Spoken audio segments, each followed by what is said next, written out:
जनगण मन अधिनायक जय हे भारत भाग्य विधाता। पंजाब सिंध गुजरात मराठा द्राविड़ उत्कल बंगा विंध्य हिमाचल यमुना गंगा उत्कल जलधि तरंगा। तब शुभ नामे जागे तब शुभ आशीष मागे गाहे तब जय गाथा। जनगण मंगलदायक जय हे भारत भाग्य विधाता। जय हे जय हे जय हे।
still under construction, which has since been named the Stillwell Road, and street traffic in ancient foreign cities, not yet geared to the high speed of modern war. One such foreign city is Calcutta, India, metropolis of the Orient, home of 3 million Hindus and sons of Mohammed. Capital of the province of Bengal, second only to London as the largest city in the British Empire, Calcutta is the spillway through which all Allied supplies pour into Burma. To its steaming harbor on the Hooghly River, 80 miles inland from the Bay of Bengal, ships arrive daily from America's assembly lines. But from Calcutta's docks to the foxholes of Burma is a distance of 1,000 miles. First by rail across the face of India to Lido, where the Stillwell Road begins. This, then, is the main artery to the fighting heart of China, from Calcutta to Lido to the old Burma Road. The first American convoys began moving through Calcutta in June 1942. Almost overnight, this ancient city, because of its geographic position, became the most strategic depot in the CBI theater. And with its new importance, new problems arose.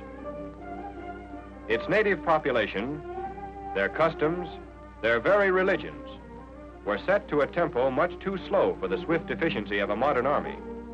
United States military vehicles found themselves disputing the right-of-way with rickshaws, ox carts, the city transit system, pedestrians, bicycles, and civilian cars. Calcutta was a veritable obstacle course in traffic control. The MPs had a rough assignment when the base section commanding general gave the order, an order to apply modern principles of traffic management to a city not even accustomed to walking on sidewalks. From what the military police did here, we can learn what to do in similar situations throughout the world. First step in the preparation of any traffic control plan is reconnaissance, estimate of the situation. The traffic control officer and his sergeant major went out with their notebooks. They noted streets where pedestrians held up traffic. They examined intersections where accidents occurred frequently. They studied the constant problem of congestion. Notes taken on reconnaissance were studied in conferences with MPs of other nationalities in the area and with the local civilian police. There are two ways to approach control problems: provide better traffic facilities or make better use of existing facilities. Calcutta's MPs did both. Calcutta is a big town, about the size of Chicago, USA. They organized a fleet of radio patrol cars. These cars, because of their mobility, could do the work of a regiment of MPs on foot if the drivers could maintain communication. So a central transmitter and receiver station, an SCR 808, was installed in the Provost Marshal's office. Two relay stations were set up in outlying parts of the city, which could communicate with all the jeeps on patrol in the city. Those on the outskirts checked in hourly by phone. Military Police Headquarters was connected to this radio net by a direct telephone wire to the Provost Marshal's office. Thus, the traffic control officer at MP Headquarters could instantly get in touch with any patrol car cruising within radio range. When the organization started, the patrol section consisted of 1 officer and 13 enlisted men. There were 6 radio cars, jeeps, conspicuously painted. Each had an SCR 610 in the back seat. Their radio range was the city limits of Calcutta. The patrols were assigned beats throughout the city. A small fleet of radio cars can be as effective as a policeman on every corner. On their street patrols, they worked closely with the MPs from the British Army. The native police were also included in the control system.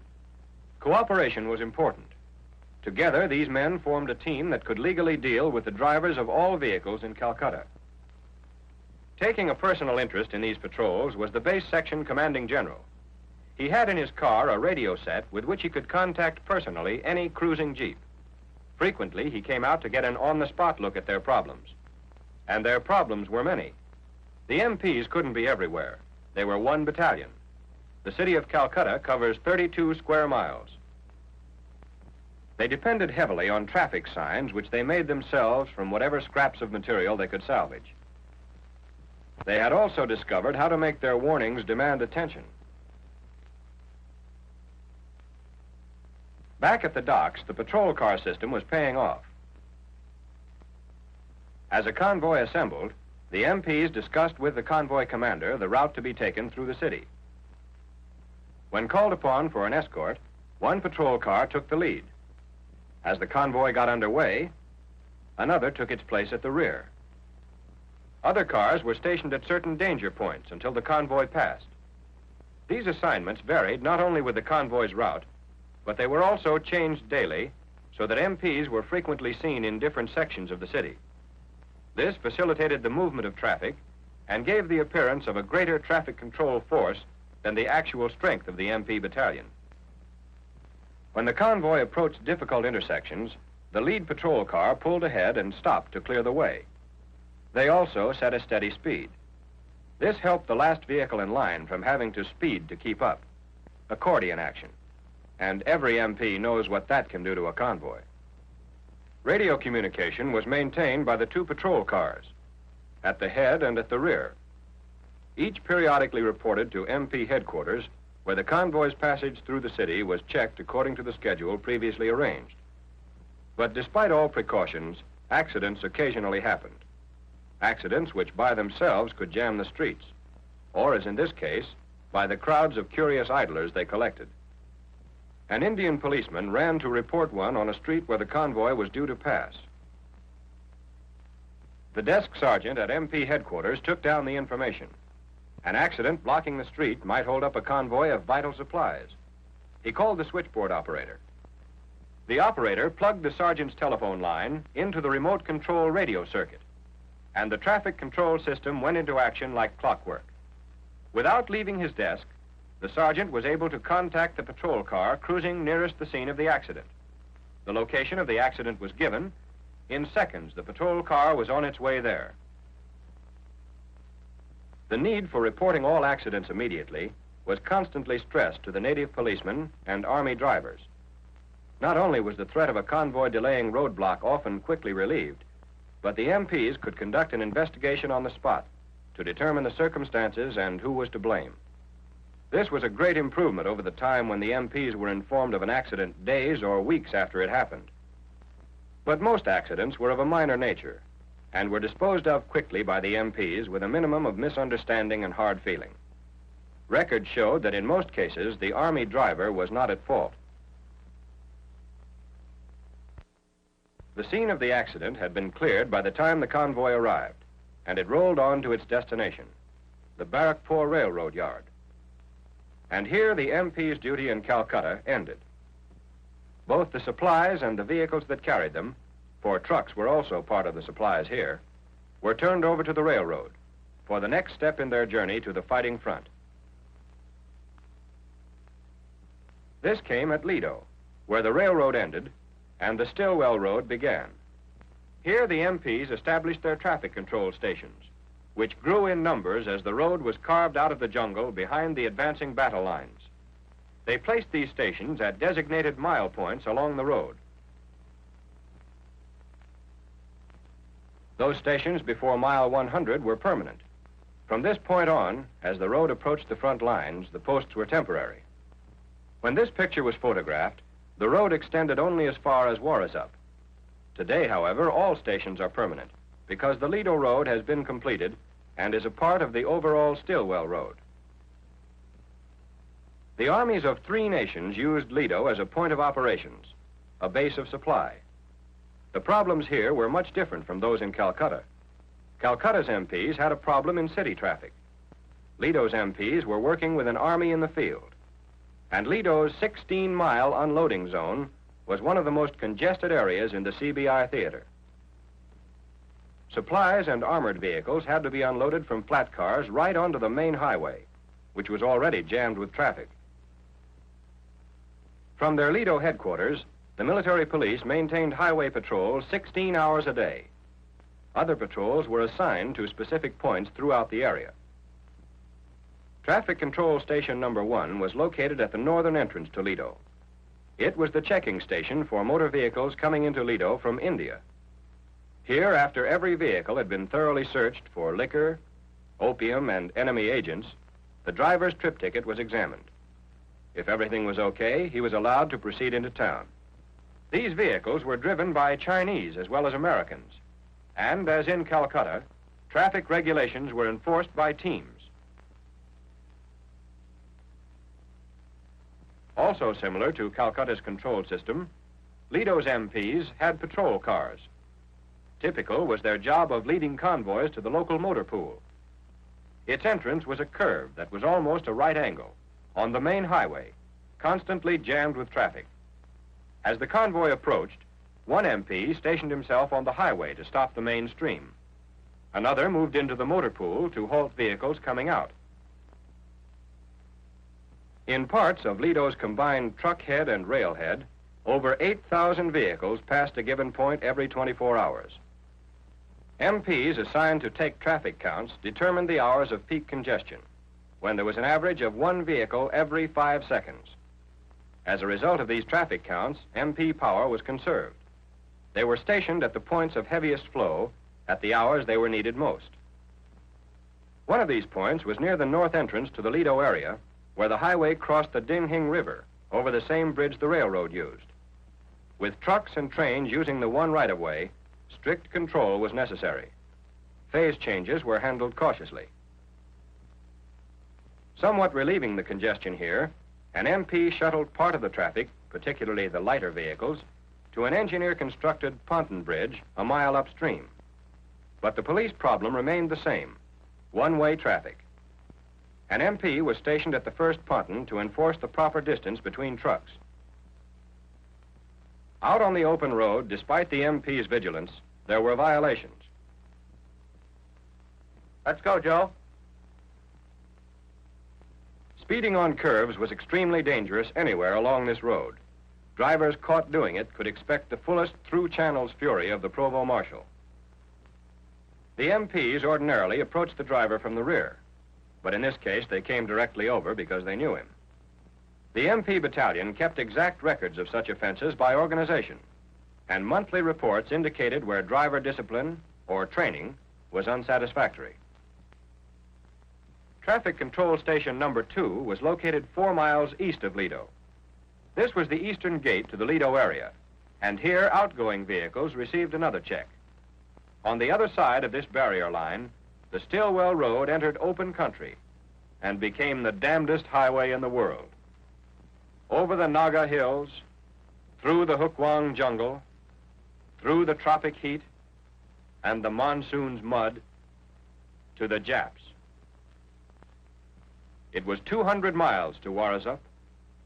The engineers built the road. The MPs kept its traffic under control. Traffic moved quickly from the foothills near Lido into the Naga Hills. MPs from Traffic Control Stations 3 and 4 patrolled this part of the road where the steep mountain sides and sharp curves were always a source of trouble. The India-Burma boundary and the crest of the Naga Hills were crossed at Pangsaw Pass at an elevation of over 4,000 feet. But drivers' trip tickets were not checked at the traffic control stations here. They were merely bases for the patrol cars. Down in the jungle, all vehicles were halted at Traffic Control Station number 5, where the natives from the neighboring village of Loglai occasionally came to pass the time of day. The MPs here recorded the number of vehicles passing through each month. From here on along the road, each control station furnished up-to-the-minute reports of the road condition ahead, and the news was usually bad.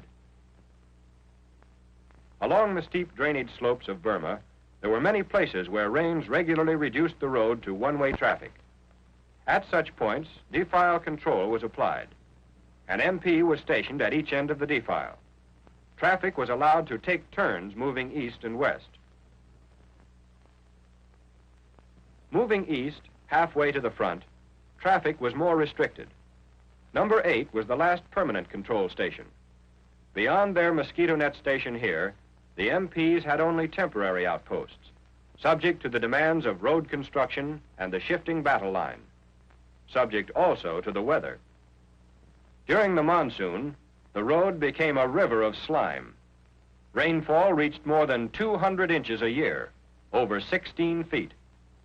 Early every summer, the engineers had to build a 2-mile causeway over the hard surface road. It became completely submerged by high water. This stretch of road required strict traffic control. Every trip ticket had a priority. An MP rode in the lead vehicle of each serial. It was his duty to keep the line moving within the required speed limit of 5 miles per hour. This snail's pace continued along the causeway for 10 miles. Beyond the causeway, a corduroy road of logs and planking had been laid. This stretch was above the high water mark, but still a veritable swamp.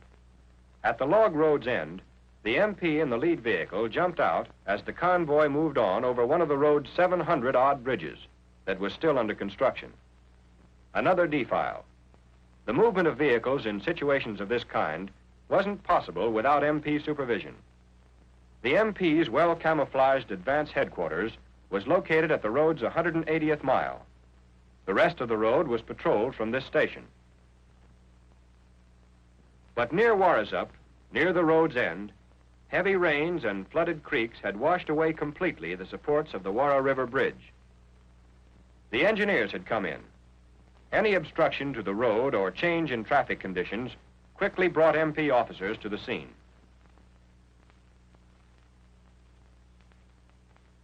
Was there the possibility of a detour? Could a one-lane bridge section be thrown up quickly? Should convoys on the way be halted far back up the road to avoid congestion here? These questions had to be answered. They had to be answered with a plan. Planning. That was the solution to traffic control problems. Planning. In the ancient streets of Calcutta and in the map-cluttered conference rooms. Planning moved a mountain of supplies through the city. And on the Stillwell Road, planning kept an endless conveyor belt speeding to the battlefront. The Stillwell Road was completed January 2nd, 1945, and the first convoy traveled from India to China. It was a great moment. For China and the Allies, it was a major victory.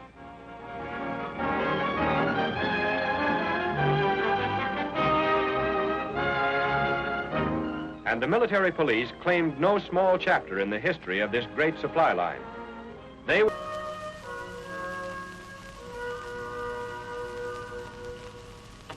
The unveiling of the Queen Victoria Memorial, also in 1911, was a scene of unparalleled magnificence and splendour.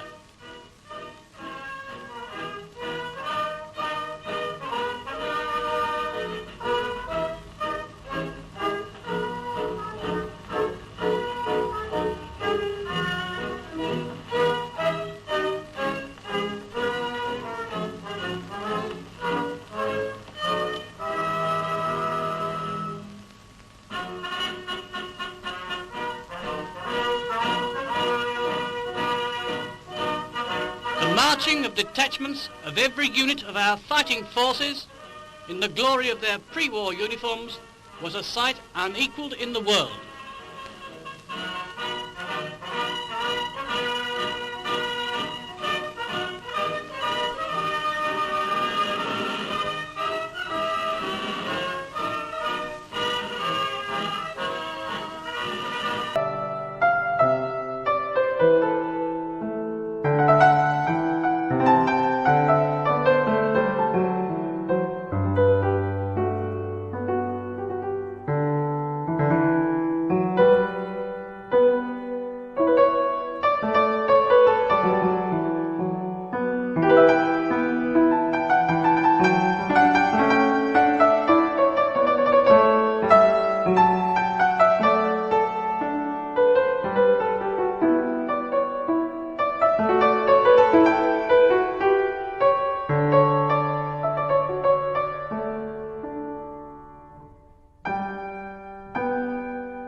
Village life is typical of India.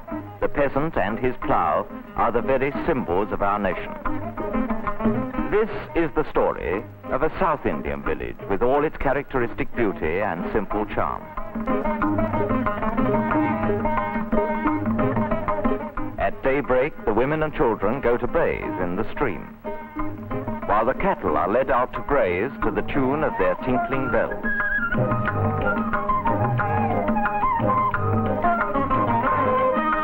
The women scour the household vessels in the stream and fill them with water for the day's requirements. The first important duty of the day is the worship of the village deity, while some of the villagers bathe in the waters of the temple tank, as it is believed that one is thereby purified from sin.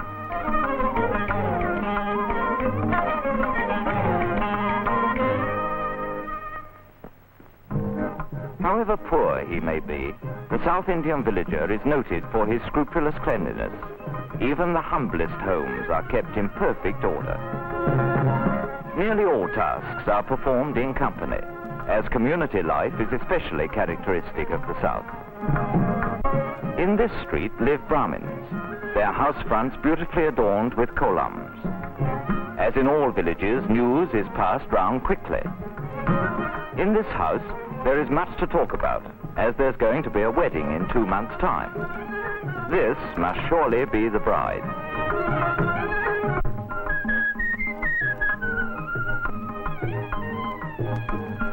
The sadhu predicts a long and happy life and numerous sons and daughters, and is duly rewarded by the grateful bride. The backyard is a veritable hive of activity. Cattle are fed and watered here, and cows are milked. Women sing village songs as they pound the rice. Done thus to music instead of gossip, work progresses swiftly.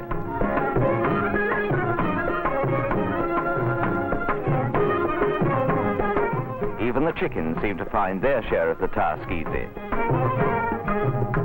At 8 o'clock, school begins. The children of South India are extremely fond of learning, as these happy little faces plainly show.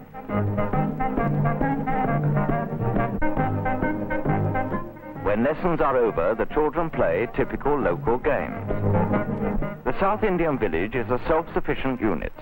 For smelting iron, making cartwheels, buckets and such things, or for shoeing his bullocks, the villager need not go far.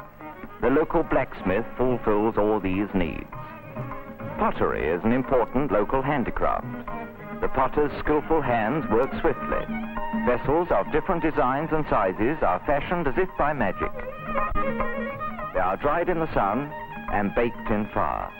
From easily perishable pottery, we turn to the seemingly imperishable monuments for which South India is famous.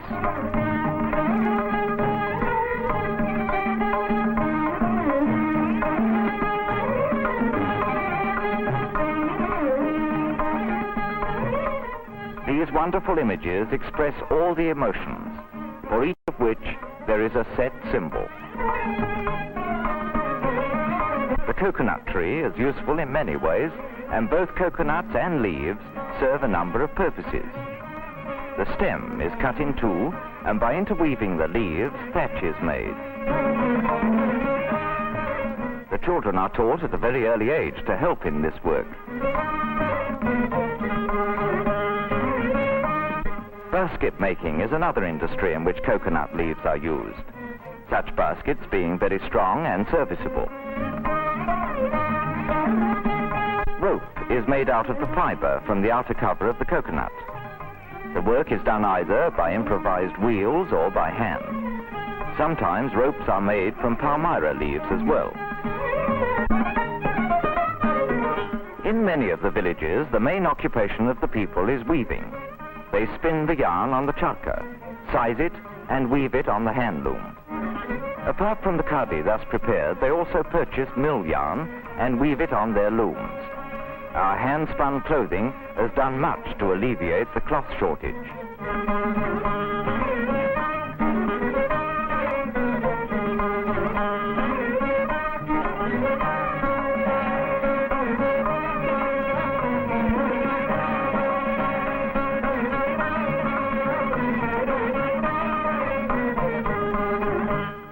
dry regions of the south, groundnuts are the staple crop.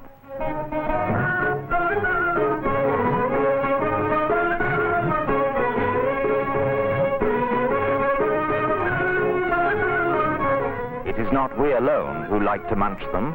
They are popular with all, from our venerable ancestors to our youngest descendants. Groundnut oil is being prepared here. This oil is widely used in cooking nowadays.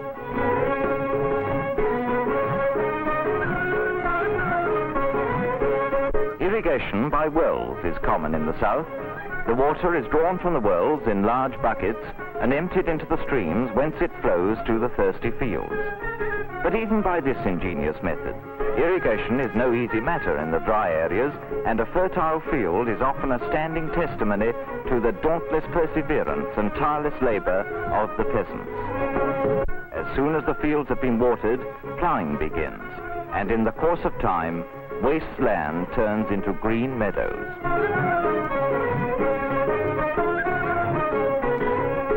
Whatever the villagers do, they sing their way through their work, forgetting their weariness in the joy of music. Harvesting, naturally, is an occasion for especial enthusiasm. If the land is their own and the harvest a good one, their gladness knows no bounds, and they seem not to be aware of the heavy burdens they carry as they gather in the crops. As the carriers transport the hay to the marketplace, they still sing their melodious folk songs.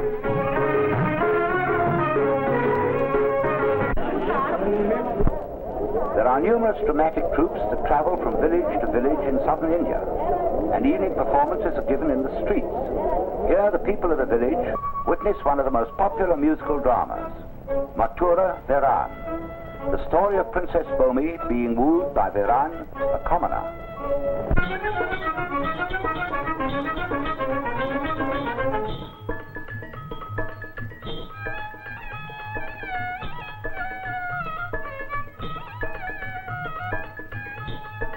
வானம் குமுறுதம்மா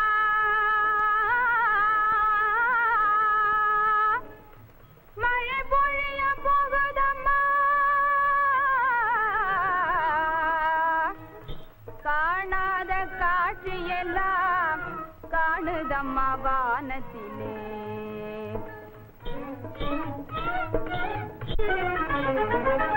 கரியமலை போலே மேகம் திரளுவதை பார் இருளிடையே மின்னல் கண்ணை சிமிட்டுவதை பார் கண்ணை சிமிட்டுவதை பார் அதன் அழகை வந்து பார் என் அழகை நின்று பார் யாரடா நீயும் எங்கே ஆணவத்தோடு வந்து அச்சம் இல்லாமல் எந்தன் அருகிலே தூங்குகின்றாய் யாரோ வென்றென்னை எண்ணி அஞ்சாதே பொம்மியம்மா வீரன் மதுரை வீரன் செல்லானின் மைந்தனம்மா காரிருளில் இங்கே வர காரணம் என்ன கட்டழகி பொம்மியேவும் காவலுக்கு வந்தேன் நானே காவலுக்கிறான் தனியாக என்னை விட்டு போகலாமோ தையலனி ஏன் உனக்கு ஒரு காவலா இல்லை உந்தனை கூடவுமே ஆவல் என்ன கூடவும் ஆவலா குறும்பு பேச்சு பேசுறி கரும்பே உன்மேல் ஆசை வச்சேன் உன்மேலே நான் ஆளான உன்னை கண்டேன் ஆளான உன்னை கண்டேன் அன்பு கொண்டேன் பெண்மையிலே ஆளான உன்னை கண்டேன் அன்பு கொண்டேன் பெண்மையிலே ஆசையெல்லாம் கொள்ளை கொண்டீர் ஆனழகா மன்மதன் நீர் அஞ்சாத தீரரும் நீர் ஆனழகா மன்மதன் நீர் அஞ்சாத தீரரும் நீர்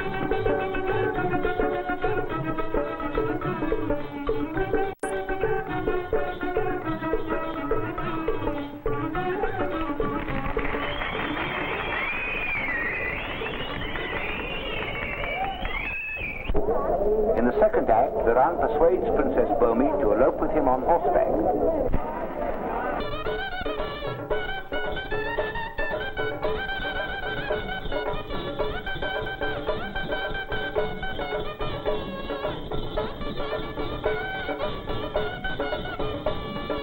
கட்டுக்காவலை அழகு பொம்மி அம்மா உன்னை கொண்டு வந்தேன் பாரு. நான் வரமாட்டேன் என்று சொன்னாலே என்ன செய்ய முடியும்? எப்படி கொண்டு வர முடியும்? பூதம் போல நான் வந்து உன்னையே தூக்கி வந்து இருப்பேன், பந்து போல் எடுத்து வந்து இருப்பேன். பூதம் போல நீ வந்திருந்தா நான் புழுவின் வடிவமாகி பூமிக்குள்ளே நான் புகுந்துடுவேன், நீ ஏமாந்திடுவாயே. பூமிக்குள்ளே நீ புகுந்திருந்தாலே எலியாய் மாறிய நான் வளையும் தோண்டி பிடித்திடுவேன். எலி உருவானால் நான் பெரும் பூனை வடிவமாகி வந்து மியாவ் மியாவ் என்று கற்றுவேன், எலியும் நடுங்கிடவே. பூனை போல் வந்தால் புலியொரு கொள்வேன், நடுங்கிய பயந்திடுவாய், பொம்மினி அடங்கி ஒதுங்கிடுவாய். வம்பு ஏனி நீ அன்பு வீரனே, இன்பமாக வாழ்வோம், நாம் இன்பமாக வாழ்வோம், நாம் ஒன்று சேர்ந்து வாழ்வோம்.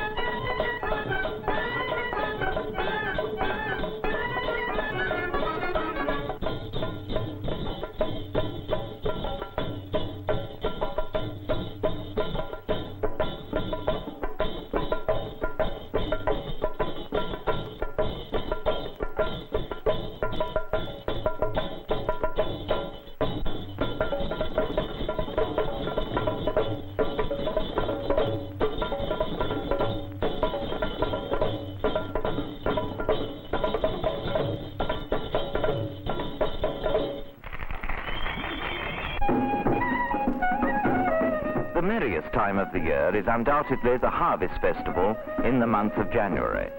Bandits and peasants, rich and poor, all flock to take part. First, the images are carried in procession. The village dancer is much in evidence on these occasions, for the South Indians are passionately fond of dancing, which plays a great part in all their lives. The most exciting event of the Harvest Festival is the Jallikattu, or bull sport. The enraged animal is let loose with a purse tied round its neck. Whoever now takes the bull by the horns is not only the lucky prize winner, but also the hero of the village. This risky sport provides a thrilling climax.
Engine number 73020, one of the BR Standard Class 5s, has finished its scheduled turn of work and is booking on the shed.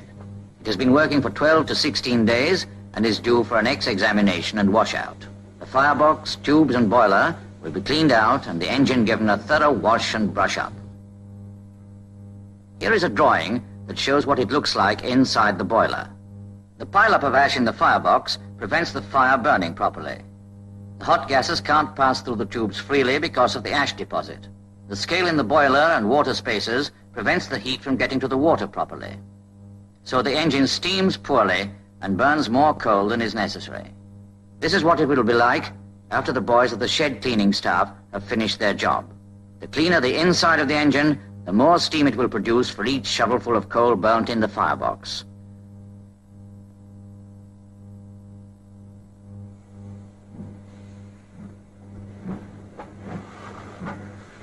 The first job is for the fireman to report the engine on the shed.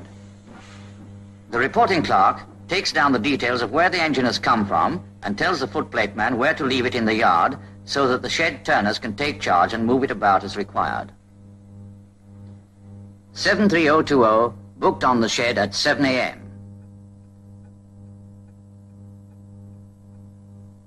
Very shortly afterwards, the shed turners take over. Their first job is to move up to the water crane. On the way there, they pass right through the coaling stage because on X days the engine is coaled after it has been stabled, so that any stale coal in the tender can be thrown forward while the engine is in the shed.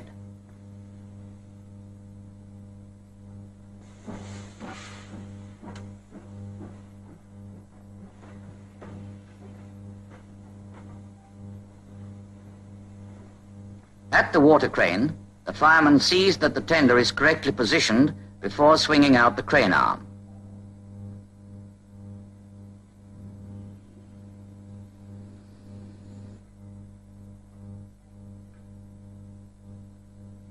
If you hook up the lid, it leaves your hands free to press down the crane arm against the counterbalance.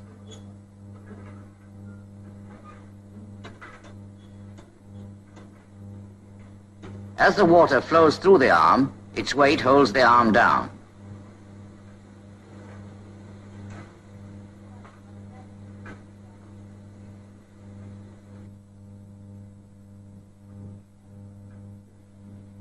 But when the water is turned off and the arm empties, the counterbalance lifts it clear of the hole again.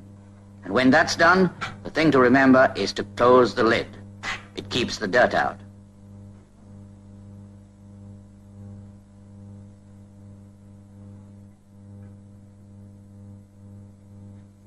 After filling the tender tank, the next stop is the ash pit.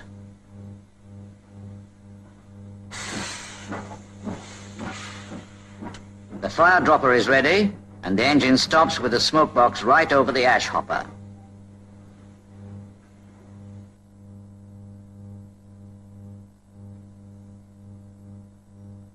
The BR standards have self-cleaning smoke boxes, but over the last 12 to 16 days, a small pile of ash, in lumps too large to pass out through the screens, has collected in the front of the smoke box.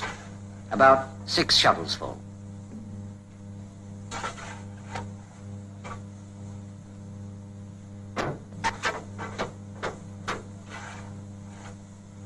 So the driver and fireman have to wait until the smoke box has been cleaned before they can move the engine up.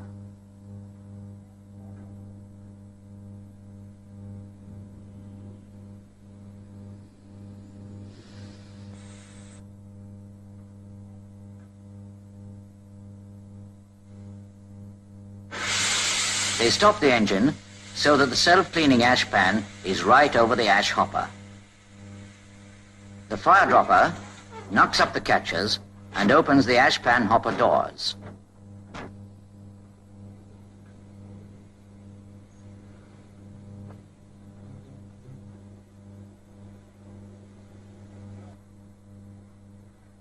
The next thing is to drop the fire.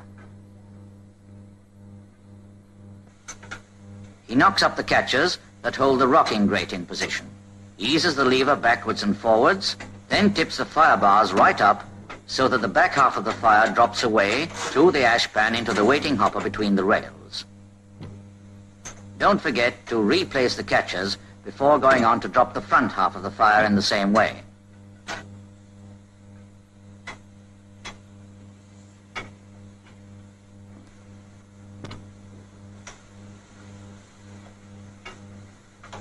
The fire gone, he closes the firebox door and both dampers to prevent cold air getting to the firebox and boiler while they are still hot.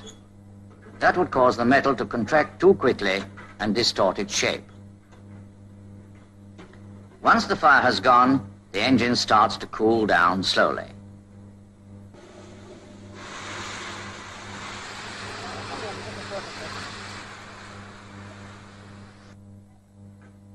The ashpan doors are closed and locked in position, and then the engine is ready to go to the shed. In the shed, the engine is stabled on a road where both the X-examination and washout can be done. While the engine is still in steam, the boiler smith and his mate take out the smoke box screens so that a test can be made for leaks in the steam pipe and other joints. The locking bar comes out first.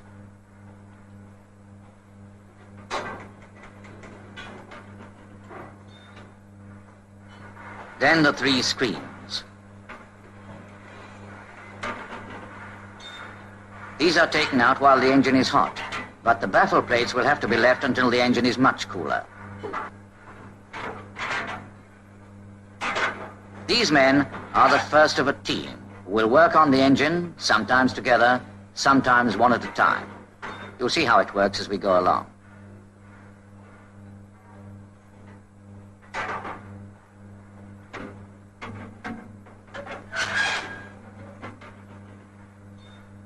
As the last of the screens come out, the next member of the team arrives, the examining fitter.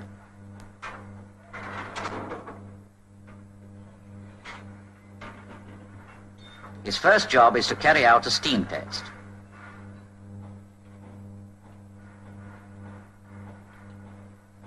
If there are any leaks, his torch will give away their position because the escaping steam will blow the flame about.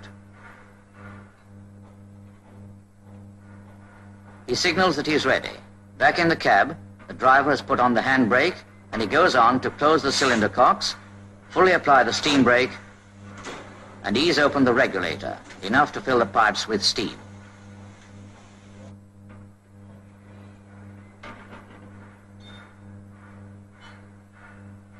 The fitter doesn't only watch for steam leaks, he also listens. An experienced man can often locate a leak by ear alone. When the fitter has checked both sides, he signals to the driver to close the regulator and puts out his torch.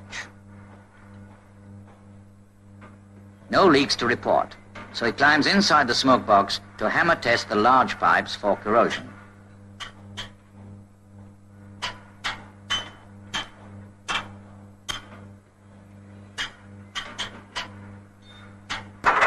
Once again, everything is in order. So the fitter starts on his detailed examination of the rest of the engine, while the driver opens the cylinder cocks before he leaves. It is now 2.5 hours since the engine came on the shed, and the fitter's X-examination will take half an hour, which brings us to 10 a.m. The examining fitter notes the last of the repairs he has found to be necessary, and the next member of the cleaning team, the cooler down, takes charge of the engine. He uses the live steam injector to fill up the boiler from the tender tank.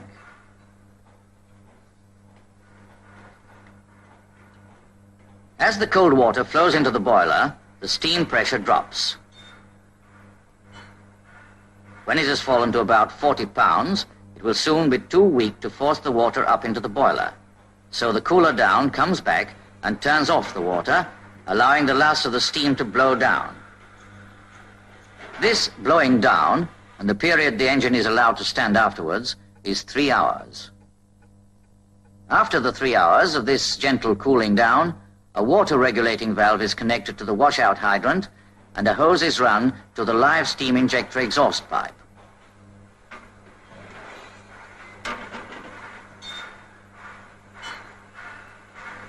Another hose is run from the highest washout plug in the boiler backplate to a drain in the shed floor to carry away the overflow.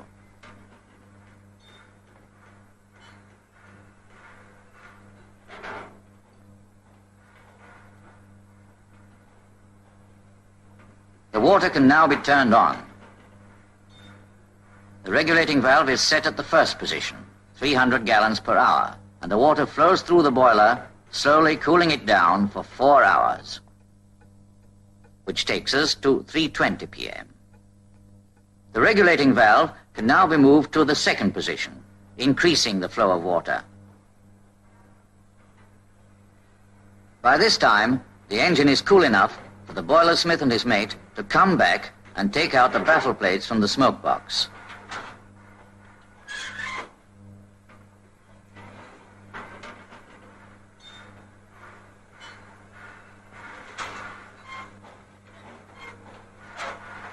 These baffle plates and the bars they hang on have to be removed so that the tubes can be swept by another member of the shed team, the tube sweeper.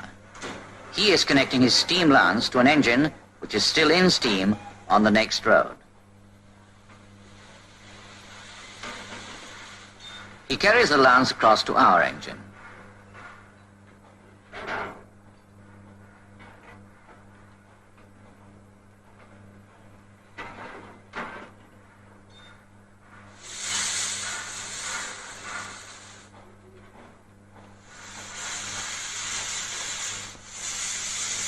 He pushes the nozzle into the end of each of the large tubes and blasts out the ash with a jet of steam.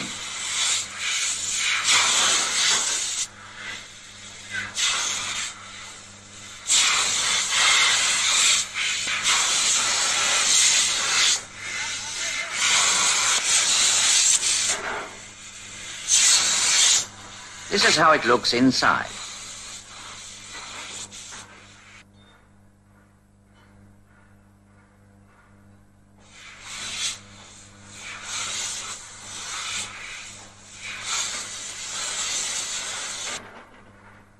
When all the large tubes have been cleaned, a rod and cloth are used to clean out the small ones.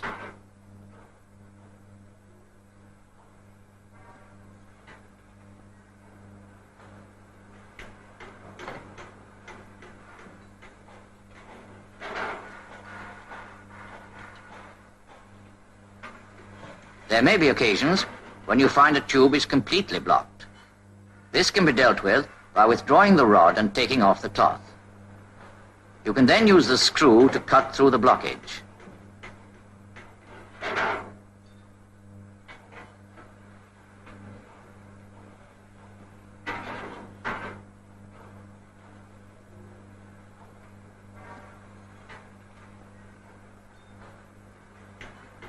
When the blockage is cleared, replace the cloth and carry on as before.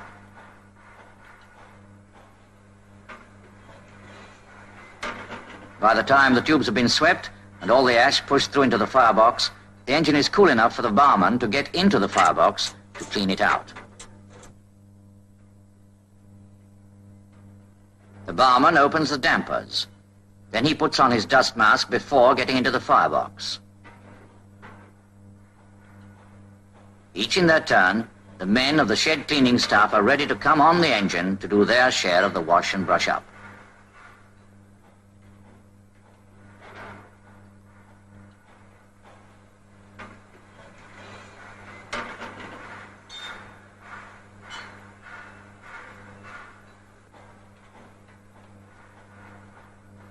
His first job is to climb onto the brick arch and brush down the face of the tube plate.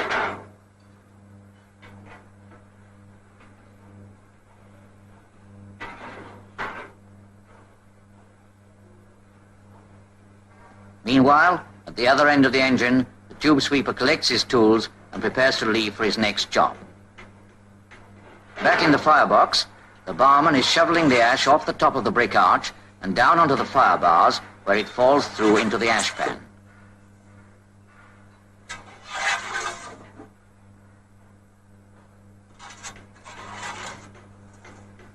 By 5:20 in the afternoon, the engine has cooled right down, and the washer out can empty the boiler.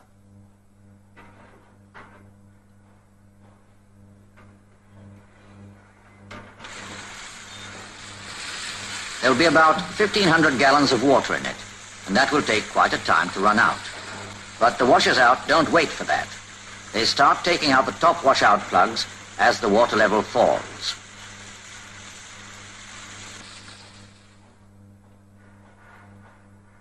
By the time the boiler is empty, all but one of the plugs have been removed. And when this washout plug is out, it will make 41 in all, plus handhold covers, all of which have to be taken out before washing out can start.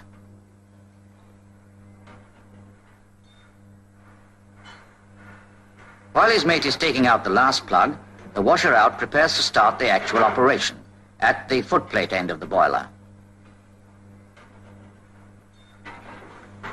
First, he uses the straight nozzle to wash away the scale and deposit that is collected on the top of the firebox. His mate turns on the specially boosted water at the hydrant.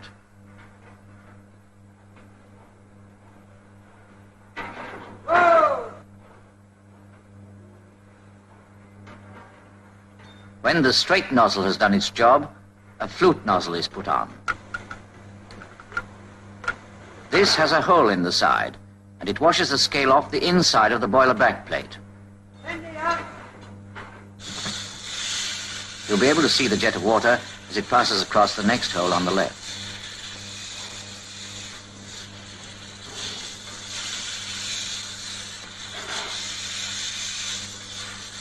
A drawing of the inside of the boiler will show how the flute nozzle can get at the backplate. The whole process is repeated for each of the washout plugs on the footplate. Straight nozzle first to clean the area in front of the hole. Then the flute nozzle to clean the backplate. The scale that is washed off falls to the bottom of the boiler where it can be raked out later on.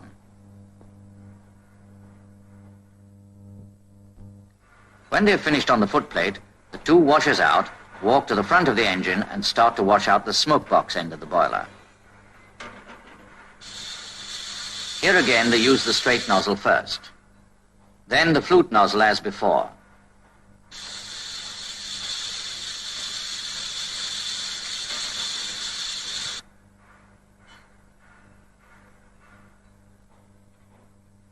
But at this end of the boiler, they have to use a third nozzle.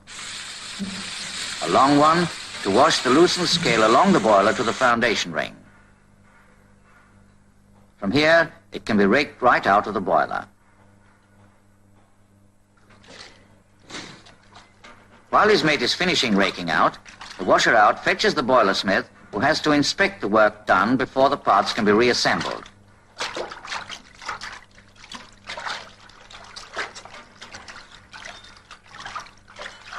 The firebox is the first to be inspected.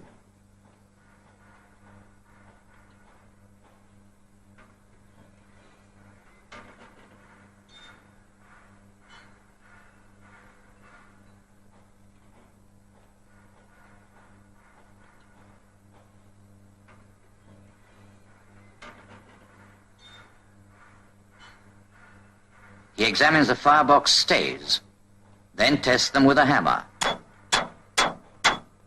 If one of them fails to ring true, it means it is broken and will have to be replaced. After examining the firebox, the boiler smith inspects the inside of the newly cleaned boiler, using a mirror and a torch. He passes it as satisfactory, so now the washout plugs can be replaced.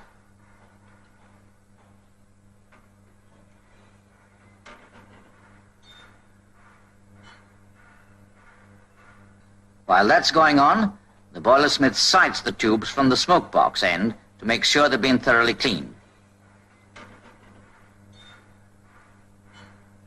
There are no repairs in the smoke box, so the boiler smith and his mates start to replace the baffles and screens.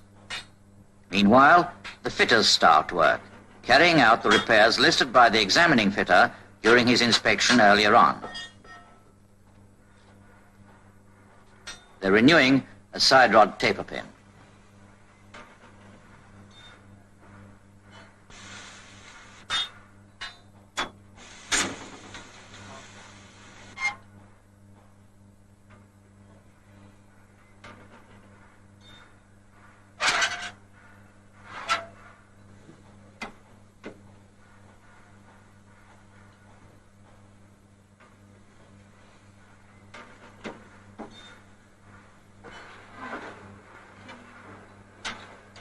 As the boilersmith and his mate replace the last of the screens, the washer-out calls to his mate to turn on the water for filling up the boiler. All work on the smoke box is complete and the engine is ready for steam raising.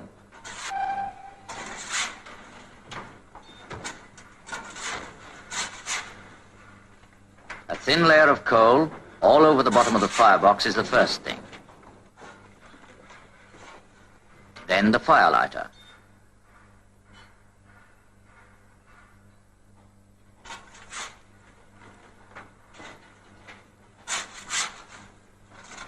Then some well-placed cobs, and you've got the beginning of a good fire. The fire will receive attention every now and again as the steam raiser goes on his rounds. 4 hours later, the fire is spreading nicely, heating the firebox and boiler gently. In another 4 hours, there's enough pressure to work the blower. Just a touch, which draws up the fire, spreading it more quickly.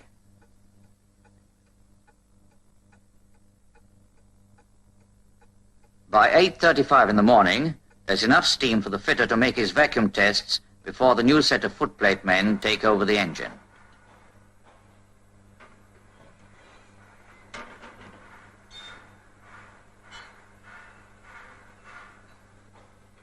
The fireman's first concern is the making up of his fire.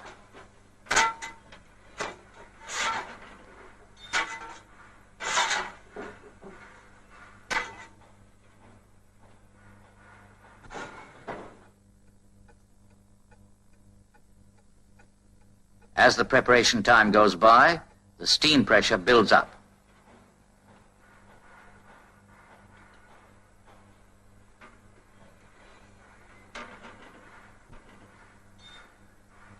You remember that the engine didn't take on coal before it was put in the shed, so the first job after leaving the shed is to coal the tender.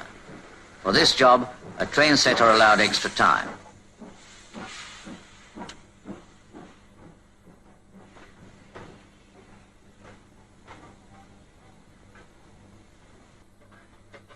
The tender tank will want topping up before the engine leaves the yard.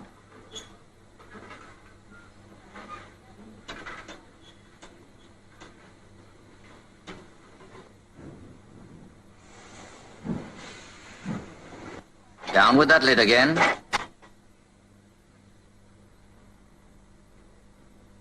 You should take this opportunity of trimming the coal to make sure that no loose lumps fall off while the engine is on the road.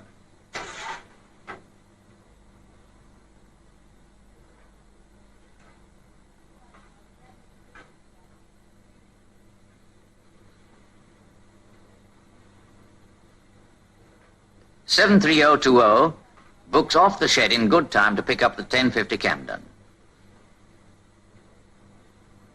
She's fresh from a wash and brush up, and you can see what that means. There's a good draft through the clean firebox. The hot gases move easily along the tubes, and their heat passes quickly into the water in the boiler, giving a good head of steam to get the train along the road. Every ounce of coal is doing its proper work. This is the result of teamwork among the shed cleaning staff, each man doing his best and relying on his mates to do the same. For the fireman, a properly serviced engine is a good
T'as rien senti? Oui! Comment j'ai une boîte chaude?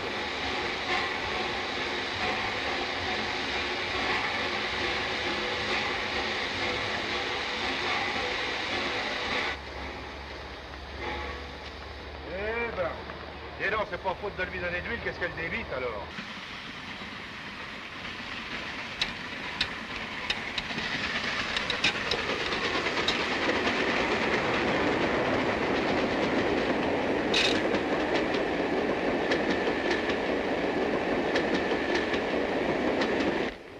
Alors les gars, ça va-t-il? Alors, ok, ça va? T'as fait l'heure? Bah oui, mais dis donc, j'ai une boîte cuite, moi. Ça, c'est pas de chance. Quel train vous faites? Ah, le 112? À bientôt, les gars. Allez, au revoir. Au revoir.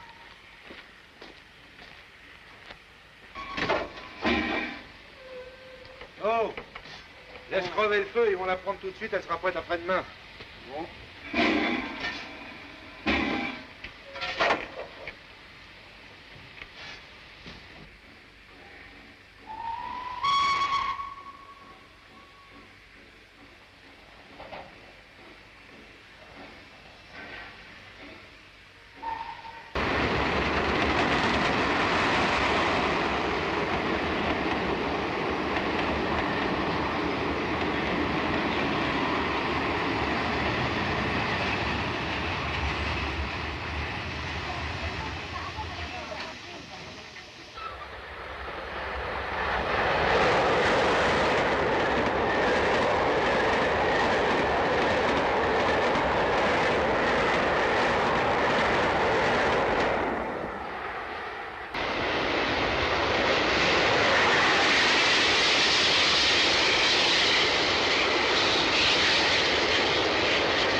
peut bien foutre.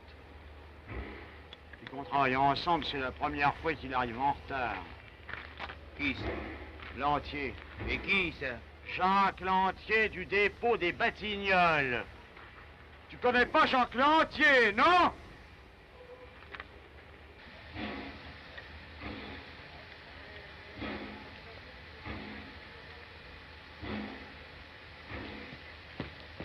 Ça va pas? T'as pas bien dormi? Si, ça va. Je fais ton boulot. Tiens, voilà ton bleu. Et grouille-toi, il n'y a plus que 2 minutes.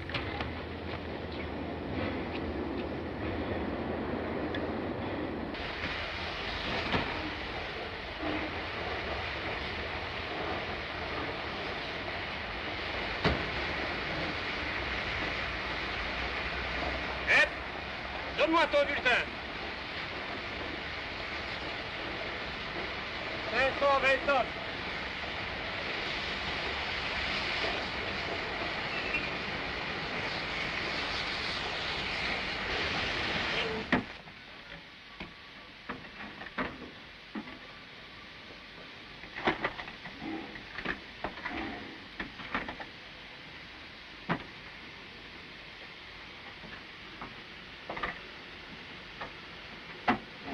Tu n'es pas couché? Non. Alors tu l'as revu. Alors ça continue? Écoute, Pékin, je voudrais dire quelque chose, mais... Il me dit rien. Bouge pas. Je l'ai tué. Oui, je l'ai tué. Alors maintenant, c'est fini. Je la reverrai plus. Je la reverrai plus et j'en creverai. Je sais que je vais en crever. Non, pour moi, je pourrais plus la tenir dans mes bras le soir, alors... Je l'aimais, si. Parce que j'aimais mieux twister ses mains. J'aimais bien tenir ses petites mains. Il y a une chose que je comprends pas. Bon, faut arrêter. Tu comprends ça, toi? Ben, moi, à ta place, oh ben, j'irais me dénoncer. Ah oui, je leur raconterai à mes tout, alors comment que ça s'est passé. Tu comprends, non?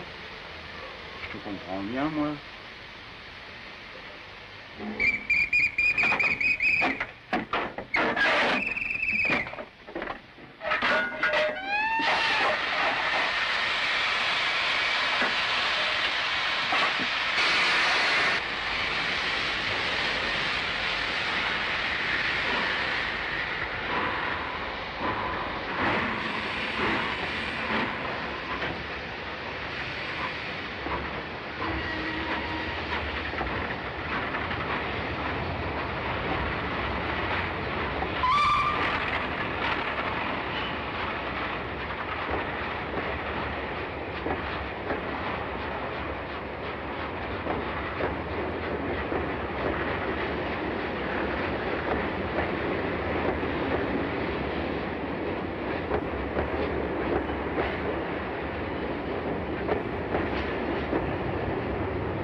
l'emmerdement qui recommence. Ici la gare de Saint-André. La grue vient de passer en dérive. Il y a un chantier en pleine campagne avec 35 ouvriers. On peut pas les prévenir par téléphone.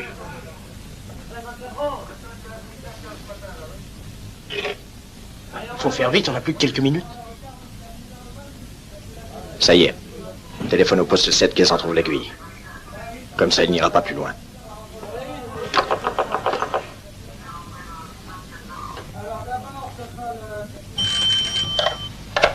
Poste 7. Allô, poste 7? Entr'ouvrez l'aiguille. Hein? Quoi? Faire dérailler le train? Mais quel train? La grue?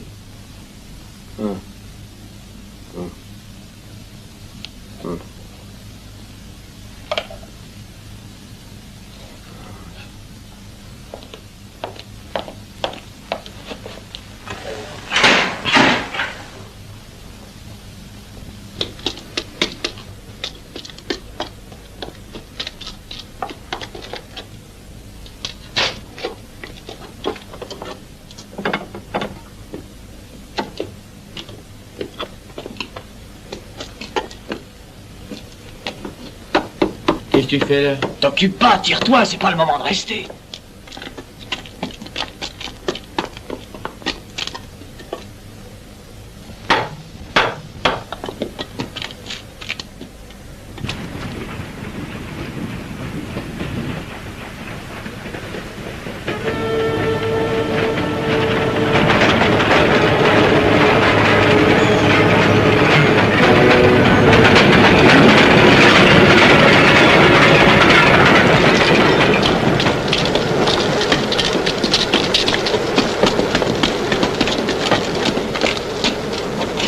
Il y a juste le talon d'aiguille de cassé. Ah, c'est formidable, ça.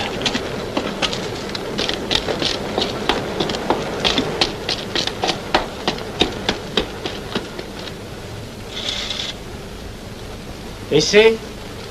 Allô, ici poste 7. Le train vient de passer sur les aiguilles. Pas un échec déraillé. Juste le talon d'aiguille de cassé. Il y a bien une côte pour l'arrêter, mais c'est après le chantier. Arrache un petit coup.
Exacting requirements for an exacting task, but Britain's engineers are equal to it.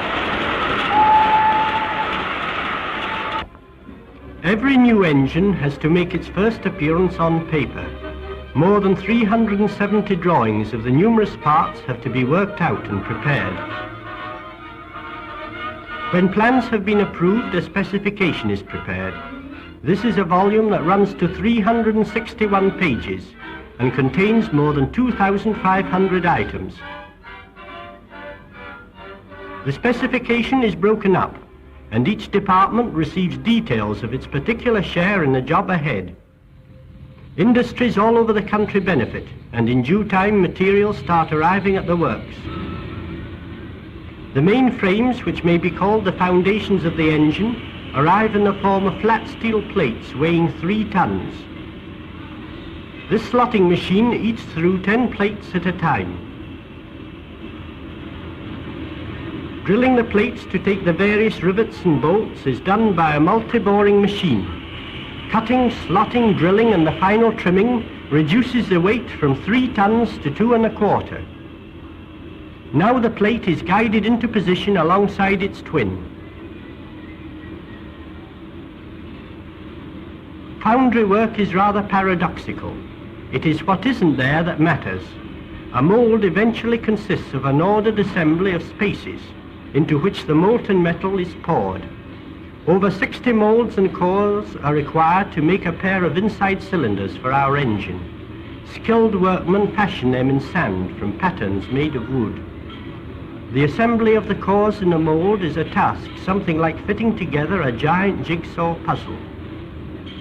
A 12 hours drying causes the sand to assume a consistency which enables it to withstand the great pressure of metal soon to be placed upon it. Casting is worrying work. The cupola has to be tapped at precisely the right moment, and the 4 tons of white-hot seething metal taken to the site of the cast immediately. The critical moment arrives. Over she goes. The aperture into which the metal is poured goes by the name of the runner box. It acts as a sort of funnel. The foundry foreman takes up his position and, carefully watching, gives the signal to pull the plugs immediately the cast is complete. This allows the gases given off by the hot metal to escape. Metal may set too quickly near these plug holes, and these men, carrying out an operation called feeding, are preventing this from happening. 1 or 2 days to cool, and the mould is ready for breaking open. A crane fixed to the actual cylinders draws them away from the moulding boxes. Men with crowbars break away the sand so carefully and skillfully fashioned by the moulders. Pretty hard life, the moulders. All his work seems to end in dust. Leaving the foundry with its glare and dust and smoke, our next port of call is the heavy machine shop. Here the cylinders are milled and bored, a tedious but highly important job, requiring a high degree of accuracy. Holes are drilled to take the securing down bolts to the saddle on which the smoke box will be fixed. Now for our first bit of real engine building. Completed cylinders meet the completed main frames. Add the 2 outside cylinders and the frames are ready. Machinery does not reign supreme everywhere. Here in the smithy, the merry ring of the anvil can still be heard, and brawny arms wielding the hammer still strike sparks from glowing metal. In the midst of modernity, the ancient craft of the smith still holds a place.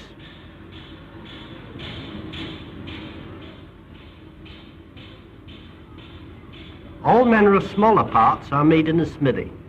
Nuts and bolts in all sizes and variety. Rivets by the tens of thousands. Washers, springs and small forgings. They are all part of the grist that comes to the smithy mill.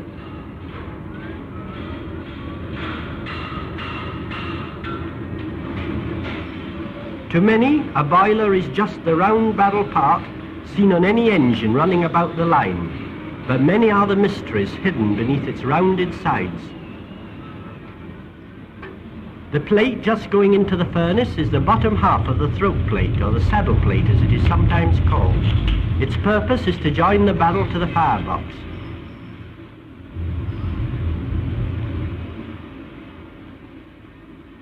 The gas-fired furnace soon brings the plate to the required heat, and it is craned rapidly to this huge press, capable of exerting a pressure of 700 tons.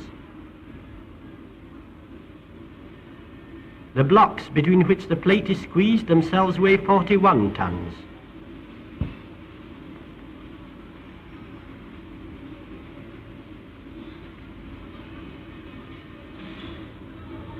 Batteries of machines, each designed to do a particular job, cut and drill the various parts of the boiler, searing through the tough steel as though it were cheese, until finally they are ready to be assembled. The first step in the assembly of the boiler is the joining together of the three sections of the barrel. The saddle plate which you saw in the press is now being attached to the barrel. Rivets, rivets and more rivets, adding strength to strength. 250 pounds of pressure to the square inch takes a bit of holding, and hold it the boiler must.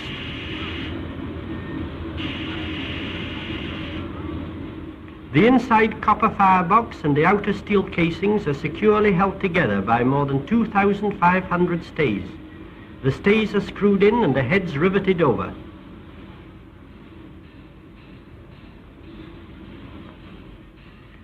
This is where the mysteries go in. A modern engine has a big appetite for steam, hence her large grate area of 45 square feet and her high amount of tubing. First to go in is the main steam pipe, through the center of which will later go the rod connecting the regulator handle to the valve.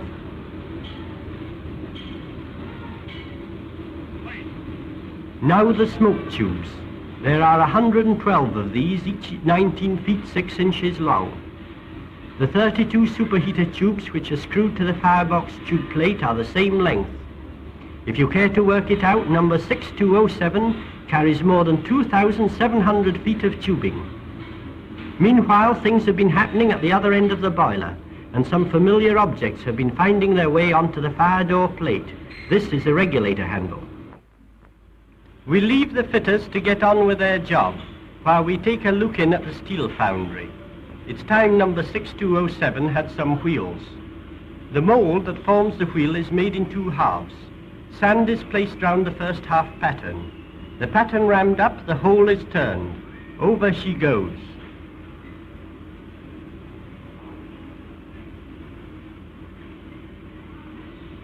Remove the baseboard, and out comes the pattern of half of the wheel, to leave a perfect replica of itself in sand. Now the other half, made in the same way.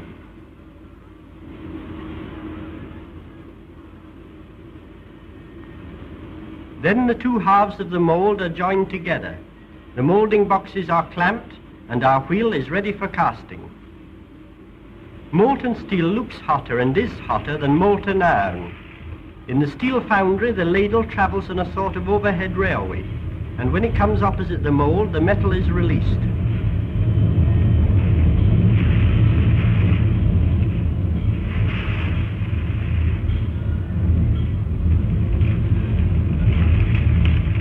A few hours to cool, and the mold is ready for breaking open, and so a wheel is born. To its making has gone 3,500 weights of the finest steel and all the skill and experience of the steel foundry men.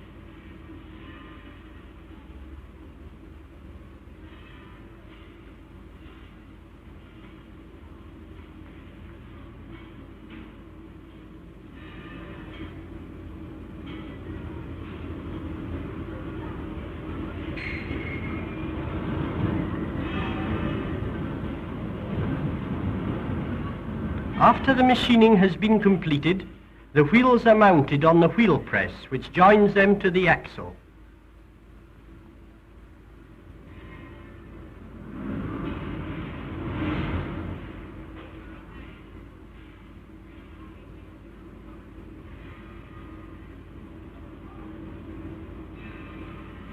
In pressing wheels onto the axle, this machine exerts a pressure of 150 tons.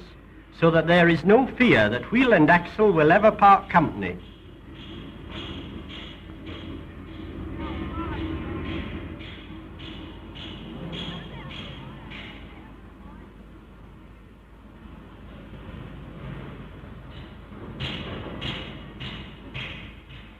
Next, the wheels are ready for tiring. Heating the tire, which is lying on the ground, causes it to expand, so that the wheel center fits into it quite easily.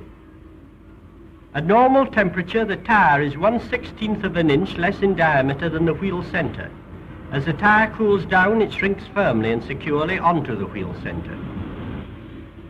Our next job will be to provide the motion. The various parts of the motion, which can best be described as the moving machinery, start life in either the drop forge or the heavy forge. In the drop forge, the article being manufactured is stamped out in a shaped die. In the heavy forge, the article is shaped largely by the skill of the smith. These men are making a combination lever. A machine trims off the surplus metal and the job is finished. A connecting rod enters the heavy forge as a rectangular block of steel, weighing 12 hundredweights.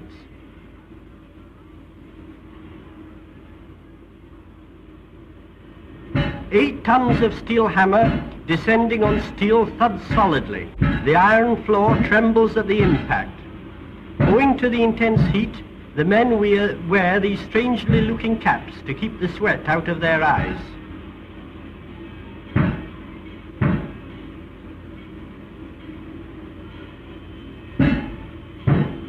Hand, eye and hammer work in perfect unison, shaping, squeezing, forcing the reluctant metal to the will of the hammer and to the will of the men of the forge. 5 times into the fire, 5 times under the hammer. The maximum amount of work must be done at each heat to complete this amazing achievement, so that the men of the forge must be both quick and sure. Who will say now that the day of the craftsman is no more? Machining the flats is the first operation in the machine shop, a process that gives a glass-like surface to our rods. To reduce the weight of the rod, the sides are fluted, and this is the machine that does the job. Circling the ends, as it is officially called, seems to provide a fitting description of this operation. Holes have to be bored at either end of the rod to take the bushes. Now in the erecting shop, the piecing together of those parts which have been so carefully wrought in the various shops. Heat is precious and has to be conserved, and this is how it's done. The aluminium alloy foil is quite a recent discovery in this lagging process. It has been found to possess remarkable heat-resisting properties. After the fixing of the lagging sheets, the boiler has to be mounted on the frames waiting to receive it. One of the most amazing sights is the way heavy loads, even the most awkward and cumbersome ones, are slung about the works. A screech from the overhead crane, grappling hoops descending out of the air en route, and almost before you can say knife, a loader from 50 tons up to a complete engine is whisked away to a new position.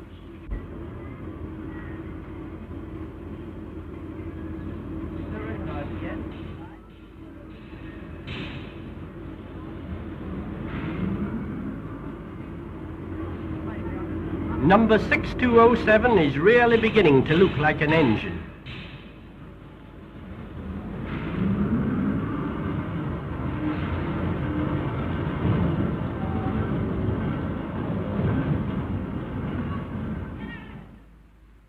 You don't put wheels on a locomotive. You put the locomotive on the wheels. It is wonderful to see this huge load handled with such ease and placed exactly where it is required.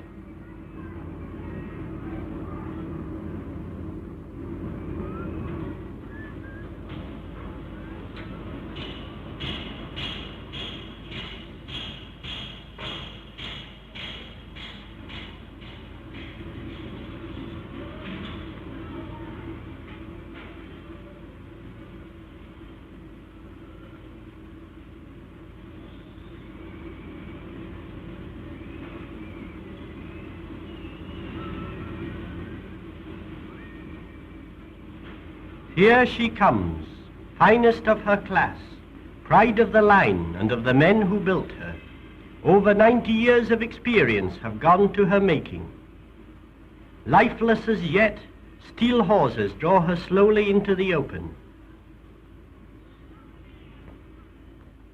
Soon she will be rushing over the main lines at 80 miles an hour, hauling trains of 500 tons or even more.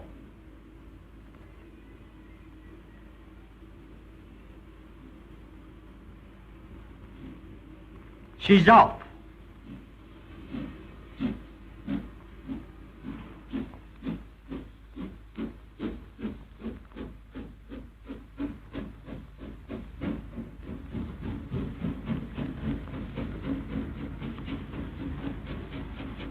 1,000 men have served her in the making.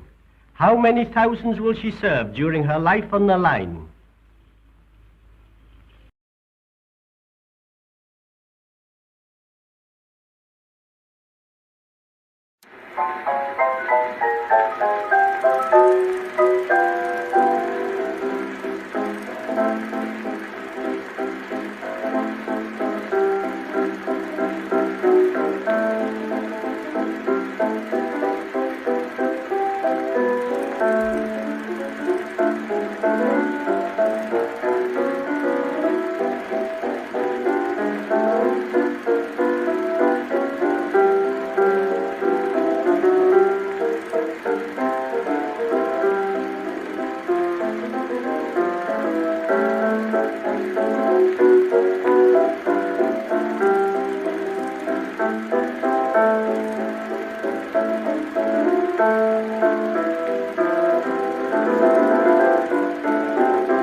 early 20s, aeronauts strove to perfect a strange windmill on wheels called the helicopter. This French model flew for only a few precarious moments and never got as high as an elephant's eye. Yet its achievement was a new world record and an important advance in aviation. Pile for the wood, she's running wild.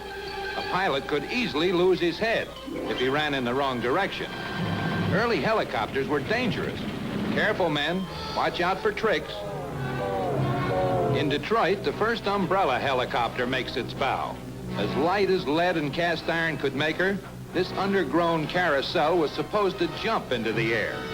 Try this on your next hangover.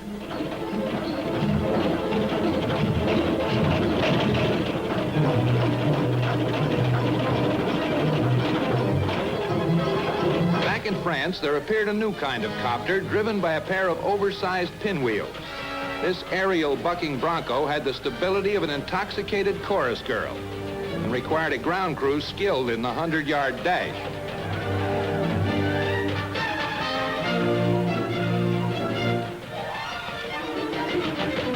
A gas bag and a pilot were added for control. Some control. Just let her loose and where she goes, nobody knows. They called her the Flying Sausage, but to that perspiring ground crew, she was just a lot of baloney. This is how they got air sick back in 1921. Has been added to flying. Vertical flight by helicopter. The very speed on which the aeroplane depends can sometimes be a handicap. Only a helicopter can hover. Only a helicopter could reach this storm-bound lighthouse. Vertical movement was man's first vision of flight. For centuries, he tried to copy the free, controlled flight of birds and insects. He hadn't the eye of the slow-motion camera to follow the subtlety of wing movement of birds, such as the hummingbird, but his attempts were brave enough.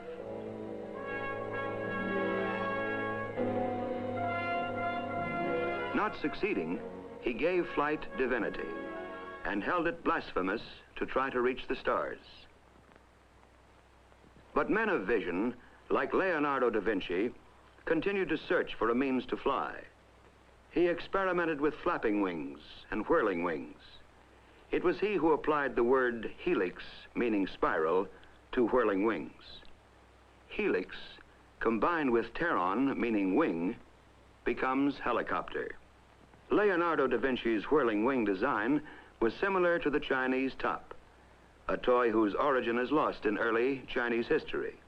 The top consists of a pair of wings at the head of a stick. About 2.5 centuries after Leonardo's death, an Englishman, Sir George Cayley, developed a more elaborate top on similar lines. His interest had been aroused by a model made by Lannoy and Bienvenu in France. The Lannoy and Bienvenu top consisted of 2 sets of wings, which rotated in opposite directions. Its unusual flight caused a sensation when demonstrated before the Academy of Sciences at Paris. By now, men had learned that if the blades of a wing or propeller are set level, they will only whirl when rotated. But if they are set at an angle and then rotated, the blades will produce lift. Cayley gave to the world the first plans for a man-carrying helicopter, the aerial carriage. His lead was followed by many others throughout the 19th century.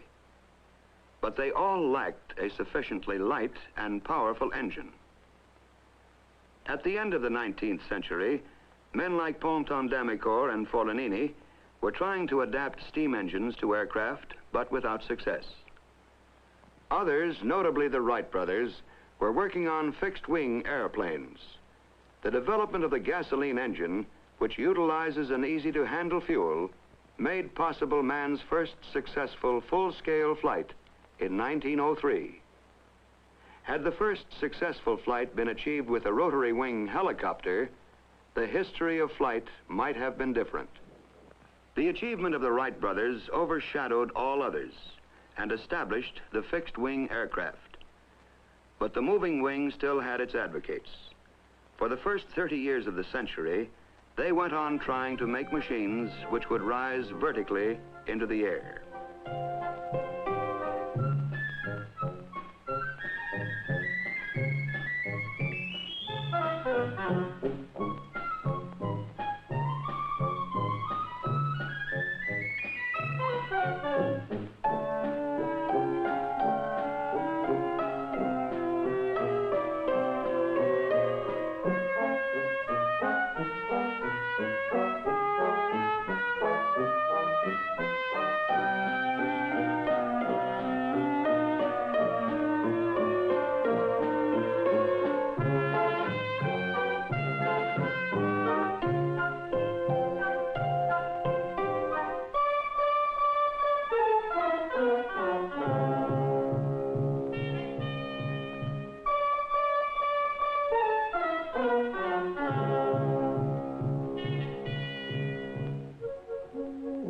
In 1907, Breguet produced the first helicopter to leave the ground with a pilot aboard.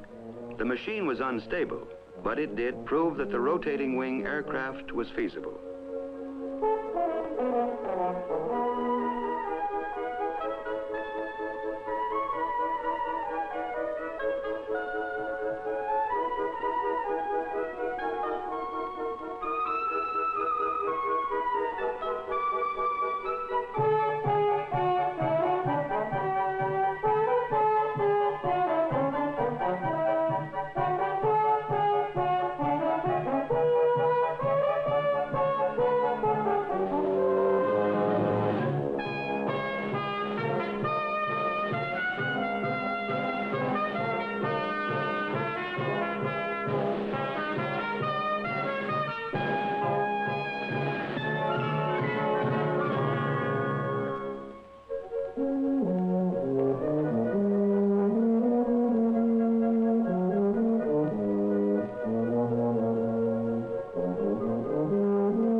But all these early machines were unstable, and for safety, the aircraft had to be tethered to the ground. The stability of a rotary wing aircraft is particularly difficult. First, the rotation of the blades tends to make the body of the machine turn in the opposite direction. This can be counteracted either by a small vertical tail rotor driven by the same engine as the main rotor, or by two sets of main rotors revolving in opposite directions. Secondly, when the machine moves forward, one blade of the rotor is moving with the airflow, while another is moving against it. The airspeed of a blade increases as it turns towards the nose. This produces unequal lift and therefore instability. The answer to this problem was to hinge the blades so that they could flap and could also speed up or slow down relative to each other. Juan de la Cierva discovered this and so managed to smooth out much of the irregularity of lift. This solved another problem. As the blades of the rotor are no longer rigidly fixed, they are held in position only by centrifugal force. The whole structure is therefore relieved of a great deal of strain. The Cierva aircraft, like this C-19, all use this principle of the flapping blade, but they were not helicopters. They were autogyros. In an autogyro, the propeller produces forward motion, and the rotor is turned by the aerodynamic forces acting on it, and not by the engine. The autogyro was in fact an airplane on which the wings were replaced by a rotor.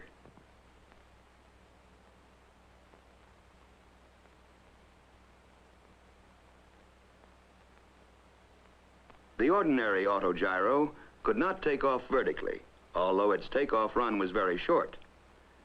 In later years, vertical takeoff was achieved in the autogyro by coupling the engine to the rotor.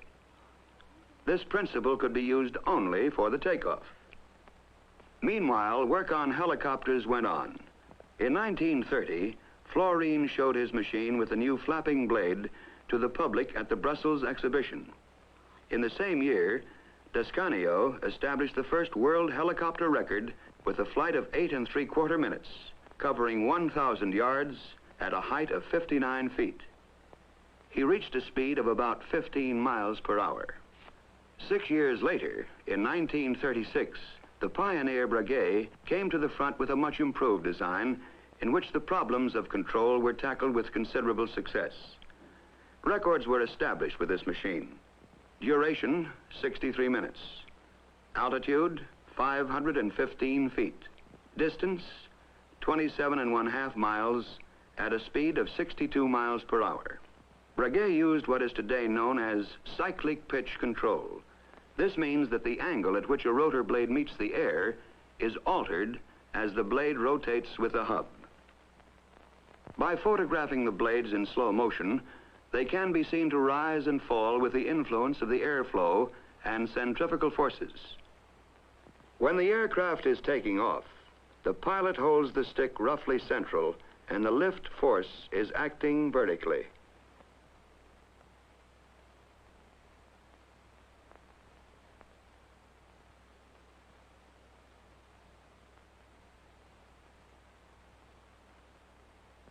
The pilot moves the stick forward. The advancing blade, furthest from the camera, decreases in pitch and flaps downwards.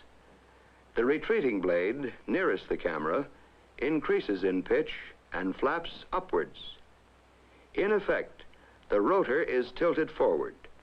It thus becomes the means of accelerating the aircraft forward as well as the means of supporting it in the air. The pilot decides to turn to the right. Stick right. The blade on the left flaps up. The blade on the right flaps down. The aircraft goes into a right-hand turn. In 1937, the first really successful helicopter, the Fokker Achilles, was announced. The flexibility and control of this machine were demonstrated when Hanna Reich flew it inside the Berlin Sports Stadium. Then another of the pioneers, Igor Sikorsky, who had been working on helicopter design from the beginning of the century, achieved success in America. All these discoveries helped to produce the helicopter as we know it today. It's still curious to look at, but it can fly in a way even surpassing the flight of birds. It takes off and lands vertically, hovers in the air, and even turns a full circle over the same spot. Helicopter design is constantly progressing. The precision of control is something of which Descanio could only have dreamed. The British Bristol 171, a single rotor type, carries 3 passengers as well as the pilot. In contrast to the sleek lines of the Bristol is the angular body of the giant air horse, produced by the pioneer company started by the late Juan de la Cierva. The engine used in this helicopter is so powerful that the 3 rotors can lift a total weight of just over 8 tons. This enormous capacity at last fills a gap between the usual helicopters with their limited loads and the airplane. At the other end of this scale, the Cierva company has produced a small sister to the Air Horse, a neat-looking 2-seat personal helicopter called the Skeeter. The Ferry Company's Gyrodyne is one of the world's fastest helicopters. Here we see it traveling at 124.3 miles per hour. The Gyrodyne uses an offset propeller to counteract the torque reaction of the main rotor. This has the added advantage that the propeller gives additional thrust to drive the aircraft. In France, Louis Breguet, one of the leaders of helicopter technique, designed this three-seater using superimposed contra-rotating rotors. A development of the pre-war German Fokker Achilles, keeping the original rotor configuration, has been made by Sud-Est and is designed to carry 6 people. Another French company, Sud-West, have developed an experimental helicopter with a rotor driven by jets at the blade tips. One of the attractions of the jet-driven helicopter is that as the driving force is at the tips of the blades, there is no torque reaction to correct, and tail rotors and such devices are not needed. Jet-driven rotors have also been developed in America. This experimental single-seater, built by the McDonnell Aircraft Corporation, is called Little Henry.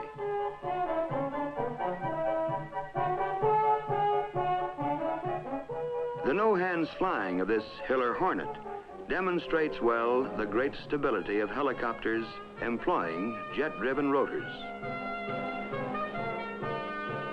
Helicopter types and designs are unending.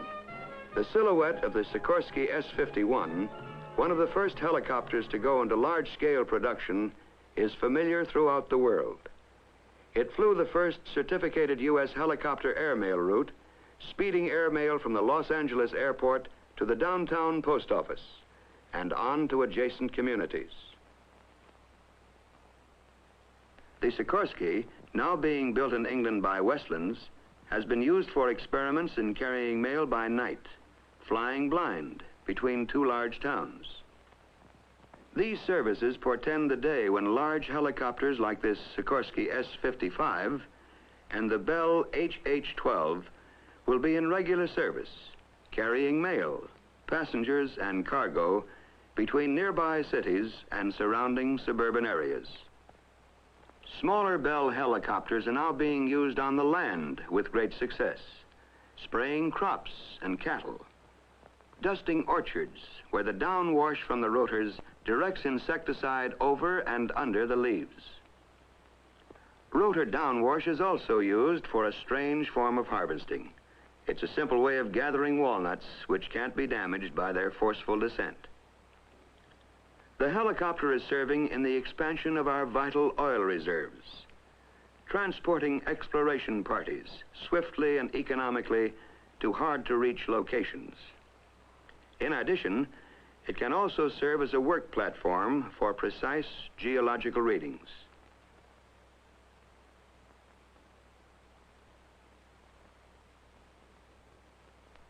A military helicopter, the Piasecki, or Flying Banana, is like something out of a story by Jules Verne or H.G. Wells.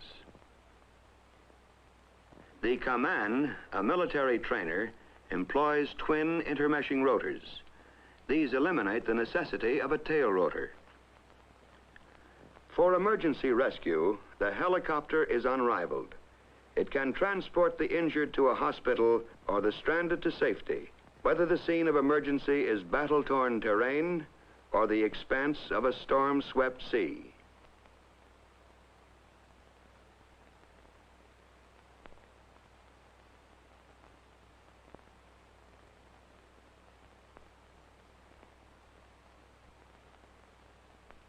Admiral Byrd took helicopters on his 1946 Antarctic expedition for surveys more detailed than could be undertaken by a conventional aircraft.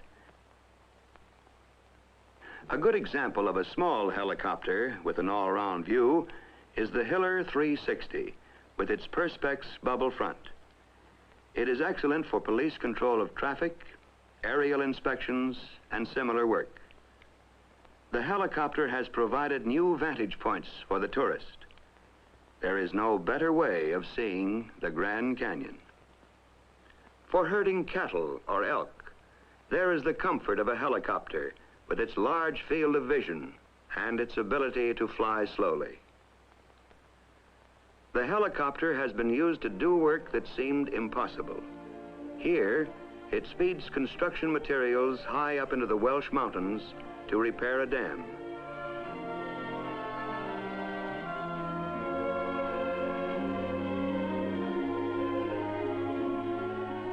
Yes, the helicopter has arrived.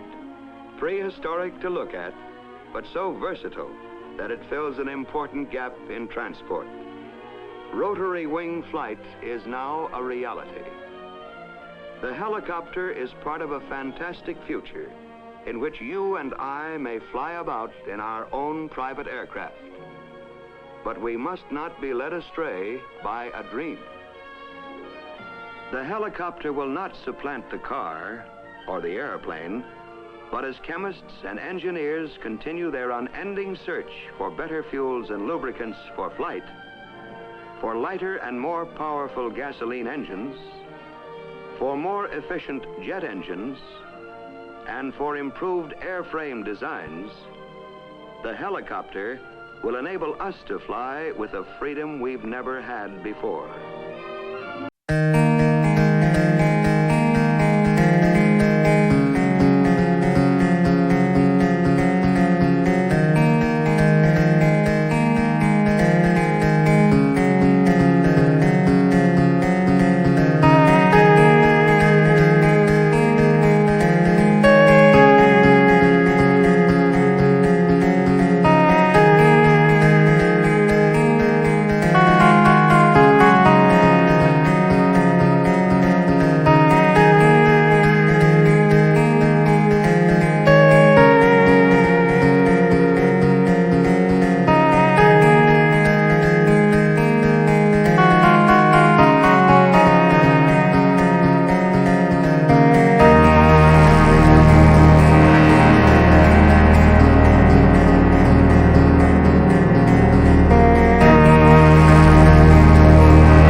Hello everyone, welcome back. Today's video is on the top 5 oldest videos ever recorded.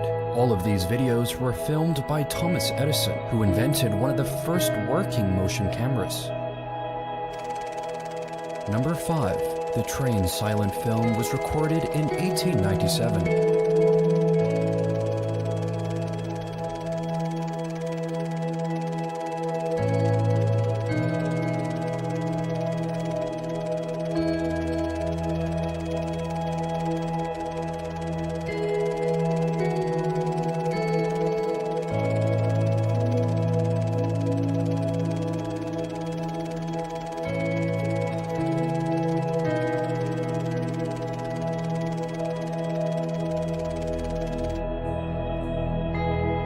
Number 4. The Kiss, recorded in 1896.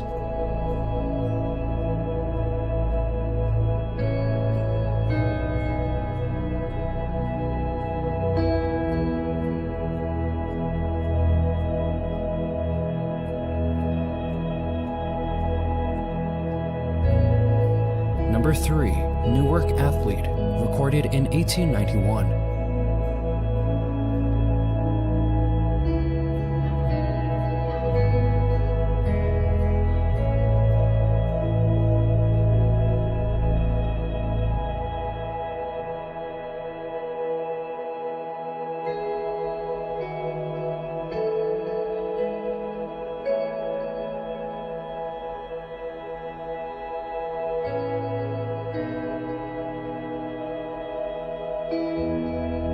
Number 2. Monkey Shines, recorded in 1889.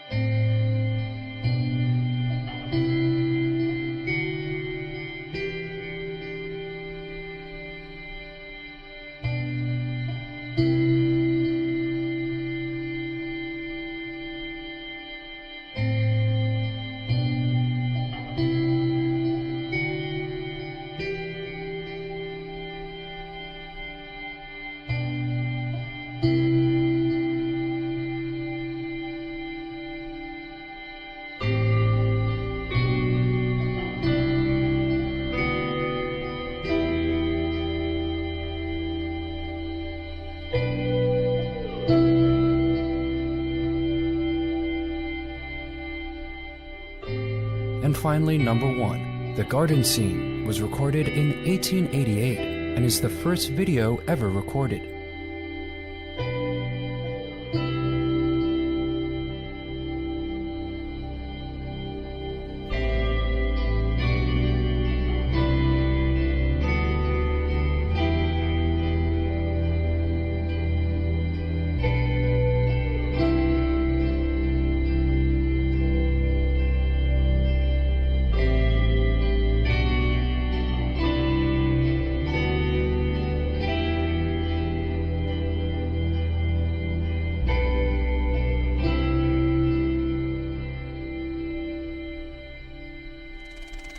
And here's a few more old videos that you might be interested in seeing.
A new era dawns in the sky. Britain's giant Brabazon airliner leads the way with a revolution in air travel. After 5 years of exhaustive experiments, success crowns the work of the Bristol Aviation Company. Burly Bill Pegg, the company's chief test pilot, is the man who will make their dreams come true. Entrusted with the taxpayers' £12 million investment, pilot Pegg treats the Brabazon's maiden flight like a routine job. Yet the details of this experimental colossus are truly astonishing. The world's largest airliner, the Brabazon's height is 3 times that of a double-decker bus. Each wing is big enough to hold 5 tennis courts. More than 1.5 million rivets have gone into its making. From wing to wing, it equals the length of London's Waterloo Bridge. It's a 60-yard walk from its nose to its tail.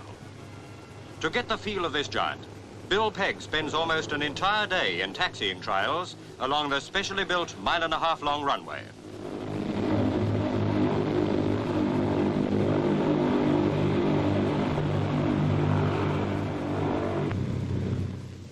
With the Brabazon ticking over perfectly and behaving like a textbook machine, Pegg and his crew take her out again on the following day for what everybody believes to be a further taxiing trial. Instead, there's a quick order over the intercom. This is it, boys. And then Pegg lifts the Brabazon's front wheel after only a 400-yard run. Another 100 yards, and the undercarriage slowly leaves the runway. Airborne.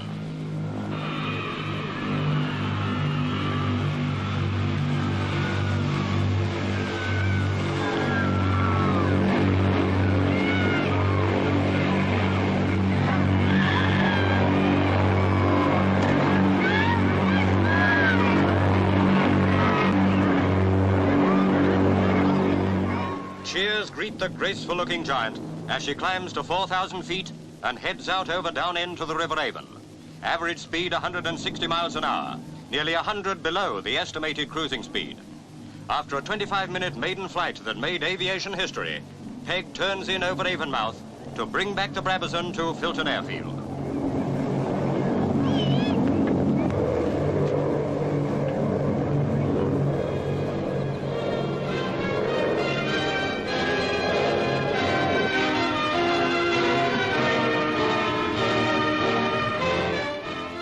Britain now celebrates another proud day for civil aviation. When all her trial flights are completed and the necessary adjustments are made, the Brabazon will lead the world as Queen of the Skies.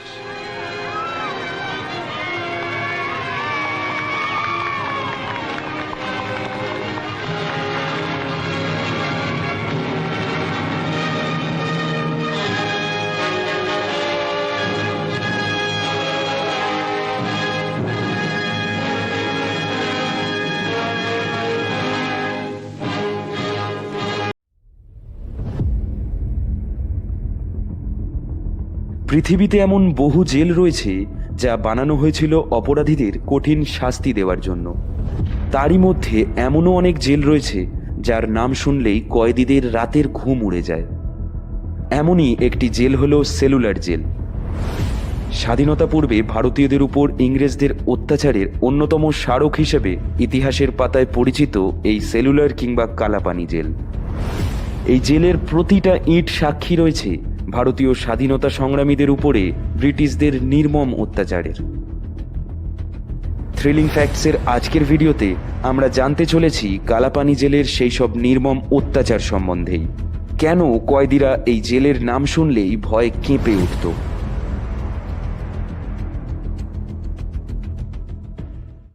বর্তমান ভারতের কেন্দ্রশাসিত প্রদেশ আন্দামান ও নিকোবরের রাজধানী port ব্লেয়ারে অবস্থিত এই cellular jail. এই জেলটির চারদিক জুড়ে ছিল বিশাল সমুদ্র। কয়েক কিলোমিটারের মধ্যে সমুদ্র ছাড়া কোনো রকম স্থলপথের চিহ্নও ছিল না। সে কারণে অনেকে একে কালাপানি জেল বলতেও শুরু করে। ব্রিটিশ গভর্নমেন্ট ভারতীয় স্বাধীনতা সংগ্রামীদের শাস্তি দেওয়ার জন্য এই জেলটির স্থাপনা করে। ভারতে 1857 বিদ্রোহের পরেই নড়ে চড়ে বসে ব্রিটিশ গভর্নমেন্ট। ভারতীয়দের রুখতে নতুনভাবে ছক কষতে শুরু করে তারা। 1896 সালে শুরু হয় সেলুলার জেল তৈরির পরিকল্পনা। আন্দামান এবং নিকোবর অঞ্চলের ঘন জঙ্গল কেটে ফেলে সেখানে জেলের জন্য জায়গা করা হয়। সর্বপ্রথম ইংরেজ আধিকারিকদের জন্য এখানে তৈরি হয় কমিশনার হাউস, কনফারেন্স রুম এবং চার্চ। এরপর জেলের উপরে নজর রাখতে জেলের একেবারে মাঝামাঝি তৈরি হয় বিশাল টাওয়ার, যে টাওয়ার থেকে নজর রাখা হতো কয়েদিদের উপরে। তারপর শুরু হয় অক্টোপাসের মতো 7টি শাখায় বিভক্ত বিশাল জেলের নির্মাণ কাজ। প্রতিটি শাখা হয় 3 তলা উচ্চতা বিশিষ্ট। জেলের ভিতরে প্রতিটি কয়েদিকে আলাদাভাবে রাখার জন্য 696টি ঘর কিংবা সেল তৈরি হয়। সেলগুলি এমনভাবে বানানো হয় যাতে চেষ্টা করেও কোনো কয়েদি একে অপরের সঙ্গে যোগাযোগ করতে না পারে। প্রতিটি সেলের দৈর্ঘ্য ছিল 4.5 মিটার এবং প্রস্থ 2.7 মিটার। প্রতিটি সেলের ভিতর 3 মিটার উচ্চতায় একটি করে জানালাও লাগানো হয়। মাত্র 3 মিটার উচ্চতায় জানালাগুলি থাকলেও কোনো কয়েদি সেই জানালা টপকে জেল থেকে পালিয়ে যেতে সক্ষম হয়নি, কারণ জানলার ওপারেই ছিল বিশাল সমুদ্র। তবে কালাপানির জেল থেকে পালিয়ে যাওয়ার ঘটনা যে একেবারেই ঘটেনি এমনটাও নয়। শোনা যায় একবার প্রায় 200 জন কয়েদি একসঙ্গে এখান থেকে পালিয়ে যাওয়ার চেষ্টা করে, কিন্তু তারা কেউই সফল হতে পারেনি। পুলিশের হাতে ধরা পড়লে তাদের উপর শুরু হয় অকথ্য নির্যাতন। যে নির্যাতন সহ্য করতে না পেরে জেলের মধ্যেই আত্মহত্যা করে নেয় বেশ কিছু জন, আর কিছু জনকে দেওয়া হয় ফাঁসির আদেশ। সেলুলার জেলের নির্মাণে সে সময় খরচ হয় 5,17,000 টাকা। এর মুখ্য ভবনটি বানানো হয় লাল ইট দিয়ে। টানা 10 বছর সময় নিয়ে 1906 সালের 10ই মার্চ জেল তৈরির কাজ সম্পন্ন হয়। কালাপানির জেলে বন্দী থাকা স্বাধীনতা সংগ্রামীদের উপরে অত্যাচারের মাত্রা ছিল এখনকার দিনের যে কোনো জেলের তুলনায় অনেক গুণ বেশি। প্রত্যেক কয়েদিকে প্রতিদিন প্রায় 10 কেজিরও বেশি নারকেল আর সর্ষে পেশাই করতে হতো। যদি কয়েদিদের মধ্যে কেউ কোনোদিনও সামান্য অসুস্থ হয়ে পড়তো আর পেশাইয়ের কাজ বন্ধ থাকতো, তখন সেই কয়েদিকে একটি খুঁটির সঙ্গে বেঁধে ঘন্টার পর ঘন্টা চলত চাবুকাঘাত। আর শুধুমাত্র সর্ষে পেশাইয়ের পরেই কয়েদিদের ছেড়ে দেওয়া হতো না। তারপর তাদের দিয়ে তৈরি করানো হতো নারকেল দড়ি, কার্পেট এবং তোয়ালের মতো আরও অনেক কিছু। আর কাজে সামান্য বিঘ্ন ঘটলেই তাদের একটি কুঠুরির মধ্যে 1 সপ্তাহ কোনো রকম খাবার কিংবা জল ছাড়া বন্ধ করে রাখা হতো। খিদের তাড়না সহ্য করতে না পেরে কেউ অনাহারে মারা যেত, আর কেউ আত্মহত্যার পথ বেছে নিত। আচ্ছা, যদি ঘাসের তৈরি তরকারি আপনাকে খেতে বলা হয়, খেতে পারবেন? পারবেন না নিশ্চয়ই। হ্যাঁ, কালাপানির কয়েদিদের খাদ্য বলতে ছিল ঘাসের তৈরি সবজি। তাদের কাছে আর অন্য কোনো রাস্তাও ছিল না। ক্ষুধার্ত থাকার চেয়ে এই ঘাসের তৈরি সবজি খেয়েই দিন কাটাতো তারা। আর খাবার জল, সেই জলের সঙ্গে বিষের তুলনা করলেও বোধহয় ভুল হবে না। বিষাক্ত পোকামাকড়ে ভর্তি জলই পান করতে হতো তাদের। জানলে অবাক হবেন, কয়েদিদের জন্য জেলের ভিতর কোনো শৌচালয় তৈরি করা হয়নি। তাদের প্রত্যেকের সেলের ভিতর 2টি করে পাত্র রাখা থাকত। একটি পাত্র খাবার সময় আরেকটি মলমূত্র ত্যাগের জন্য ব্যবহার করত তারা। আর শোয়ার জন্য কয়েদিদের কোনো রকম চাদর কিংবা কম্বল দেওয়া হতো না। শীত, গ্রীষ্ম, বর্ষা তাদেরকে খালি মেঝেতেই শুতে হতো। এর বিরুদ্ধে কয়েদিরা কোনো রকম আওয়াজ তুললেই তাদেরকে এমন ভয়ানক শাস্তি দেওয়া হতো যা আমি আপনি কল্পনাও করতে পারবো না। একটি সমীক্ষার মাধ্যমে জানা যায় ব্রিটিশ গভর্নমেন্ট এই সেলুলার জেল শুধুমাত্র ভারতীয়দের জন্য ব্যবহার করেনি, অন্যান্য জায়গা থেকেও কয়েদিদের ধরে এনে এখানে বন্দি করে রাখত তারা। এভাবেই চলছিল বেশ কয়েকটি বছর।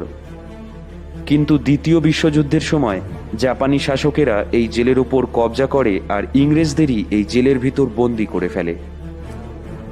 জেলের মোট 7টি শাখার মধ্যে 2টি শাখা দ্বিতীয় বিশ্বযুদ্ধের সময় জাপানিরা ধ্বংস করে দেয়। যদিও 1945 সালে যুদ্ধের সমাপ্তি ঘটলে ইংরেজরা পুনরায় সেলুলার জেলের উপর নিজেদের অধিকার ফিরে পায়।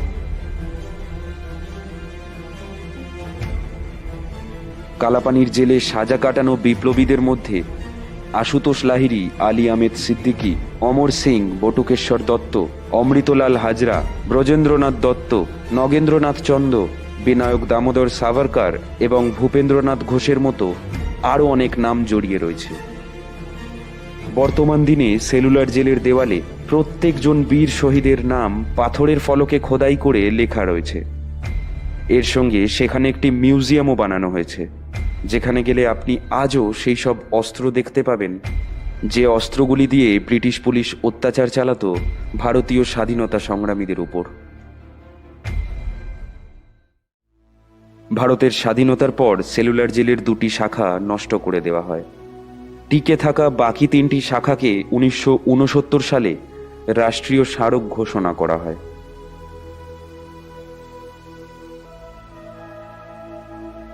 যদি আপনিও কখনো আন্দামানে ঘুরতে যান, তবে অন্তত একবার হলেও সেলুলার জেল থেকে ঘুরে আসবেন আর নিজের চোখে সাক্ষী থেকে আসবেন ভারতীয় স্বাধীনতা সংগ্রামীদের অদম্য লড়াই আর তাদের উপরে ব্রিটিশ পুলিশের অকথ্য নির্যাতনে।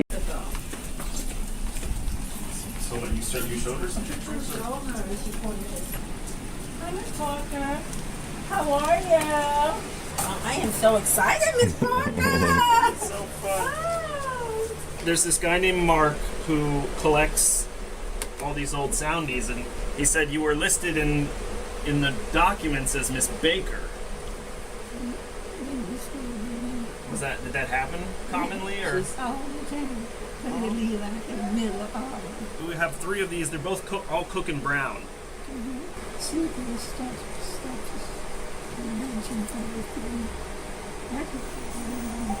Oh my God, there she goes. Yeah. And that's you, right? Yeah.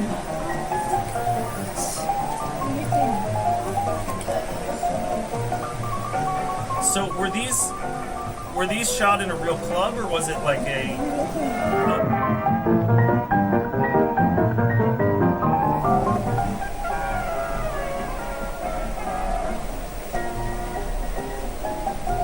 Do you have any memory of how many of these you did, or just so many of them that it blurs?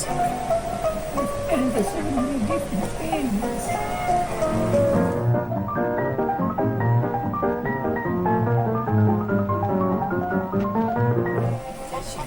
There she goes. Yeah, there she is. That's her. That's you, right? In the front, right? In the front now, yeah.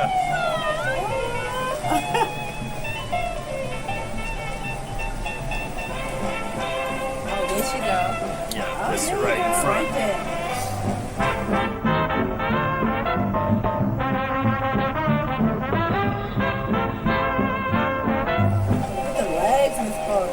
Someone said they thought your nickname was Chicken Little.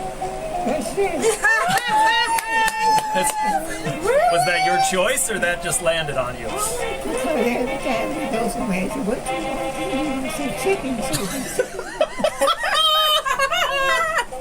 I thought it was just because you were skinny or something.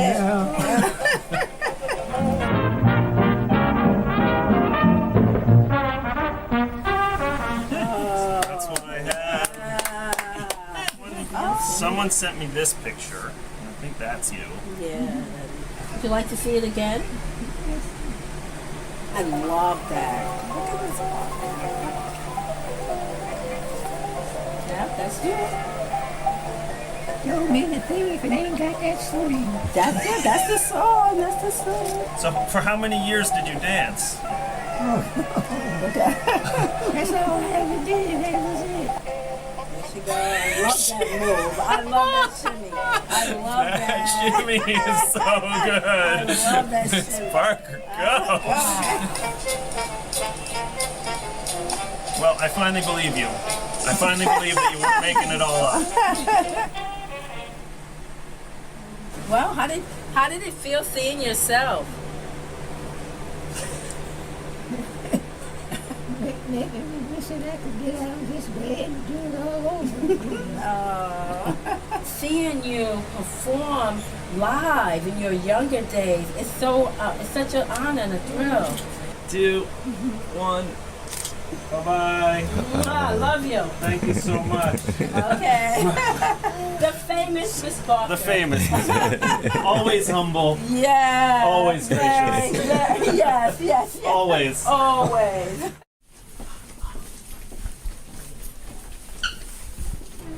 We have more movies. One by Edna Mae Harris. You don't dance in that, but you're sitting at like a lunch counter showing off your legs. I don't know if you're scandalized to see that again.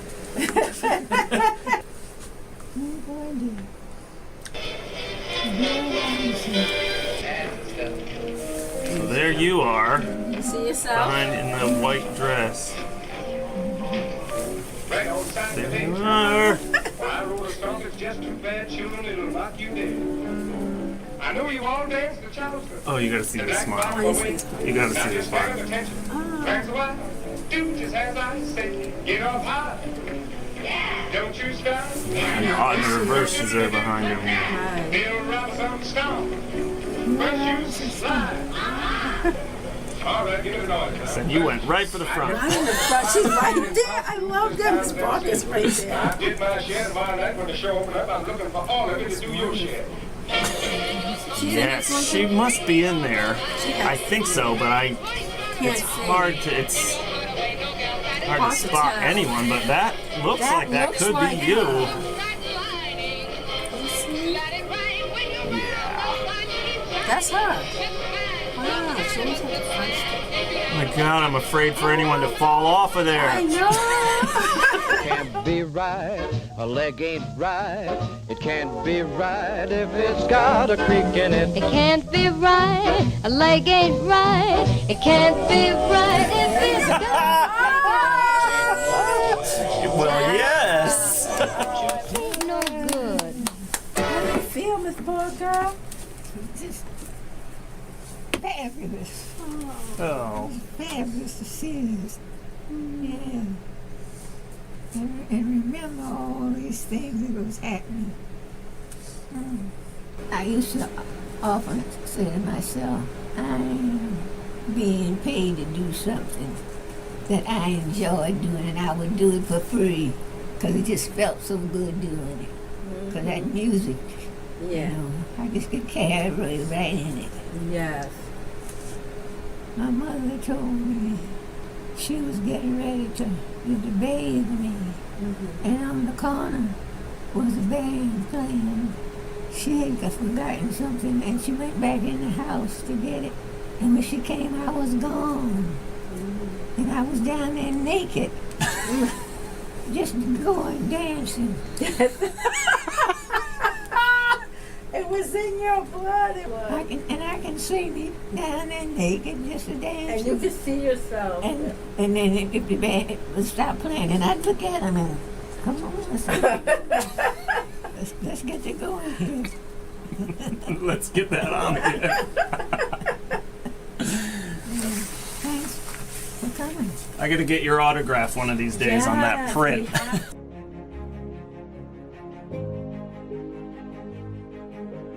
Mobil mulai dikenal luas oleh masyarakat pribumi di Hindia Belanda pada akhir abad ke-19. Pakubuwono X menjadi orang pribumi pertama yang memiliki mobil di Hindia Belanda. Susuhunan Keraton Surakarta itu mendatangkan mobil bermerek Benz Victoria pada 1894. Benz sendiri merupakan produsen mobil pertama di dunia yang mulai aktif sejak tahun 1885 di Mannheim, Jerman. Memasuki dekade kedua abad ke-20, produsen-produsen mobil raksasa, terutama pabrikan asal Amerika dan Eropa, berlomba-lomba memasarkan produk unggulannya ke belahan bumi Asia. termasuk ke Hindia Belanda. Pabrikan mobil raksasa seperti Benz, Daimler, Fiat, Ford, dan Chevrolet sukses menembus pasar nasional. Mereka bersaing berebut konsumen di tengah masyarakat Hindia Belanda, terutama di kalangan orang-orang berduit, baik Eropa maupun pribumi. Perkembangan pasar jual beli mobil semakin menggeliat setelah hadirnya perusahaan-perusahaan yang bergerak dalam jasa importir mobil. Salah satu yang terkenal adalah RS Stockfish dan Zonen. Melalui jasa importir, proses pembelian mobil semakin mudah, sehingga sejak saat itu, mobil mulai banyak dimiliki masyarakat di Hindia Belanda. Tidak hanya di kota-kota besar, ekspansi pemasaran mobil juga merambah ke pasar-pasar lokal. Mulai pertengahan tahun 1920-an, Tasikmalaya merupakan salah satu daerah yang menjadi pangsa pasar potensial bagi penjualan mobil di Priangan.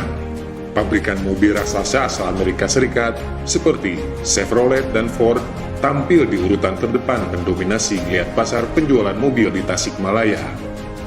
Bersamaan dengan itu, perintis usaha jasa importir mobil mulai berkembang di Tasikmalaya. Di antaranya yang cukup terkenal pada saat itu adalah firma Rose and Meiwe Nord dan Chan Wanju. Firma Rose and Meiwe Nord merupakan salah satu perusahaan jasa importir mobil yang beralamat di Jalan Singaparna nomor 1 atau Jalan Hajat Mustofa sekarang. Produk unggulan yang dijual oleh perusahaan ini adalah mobil Chevrolet. Sementara Chan Wanju hanya berkonsentrasi pada penjualan mobil Ford. Lokasinya terletak di Jalan Gunung Ladu. Beberapa jenis mobil keluaran Ford yang sukses masuk ke pasar penjualan mobil di Tasikmalaya, diantaranya Ford Touring yang dibanderol seharga 1.630 gulden, Ford Runabout 1.570 gulden, Ford Sedan 2.330 gulden, dan Ford Sedan Tudor yang dibanderol seharga 2.145 gulden. Adapun Chevrolet mencoba peruntungannya lewat jenis mobil Chevrolet Sedan yang pada saat itu terbilang cukup laris di Tasikmalaya. Untuk menarik perhatian calon konsumen, Chevrolet melansir nama-nama orang Tasikmalaya yang sudah membeli produknya yang dimuat dalam iklan-iklan surat kabar. Selain para pengusaha perkebunan berkebangsaan Eropa, rata-rata dari mereka yang mampu membeli mobil adalah menak-menak pribumi dan para pengusaha sukses di Tasikmalaya. Sejak saat itu mobil menjadi simbol modernisasi di tengah masyarakat Tasikmalaya. Mobil-mobil yang mulai berseliweran di jalan raya juga menunjukkan tingginya status sosial seseorang. Pasalnya, hanya orang-orang tertentu saja yang sanggup membelinya. Rakyat biasanya hanya bisa menikmati lalu lalang mobil-mobil yang dikendarai oleh orang-orang Eropa dan kalangan menak pribumi saja. Mereka pun terbiasa dengan kebisingan suara klakson yang sengaja dibunyikan oleh para pengendara mobil. Selain untuk menyingkirkan para pejalan kaki ke pinggir jalan, saat itu membunyikan klakson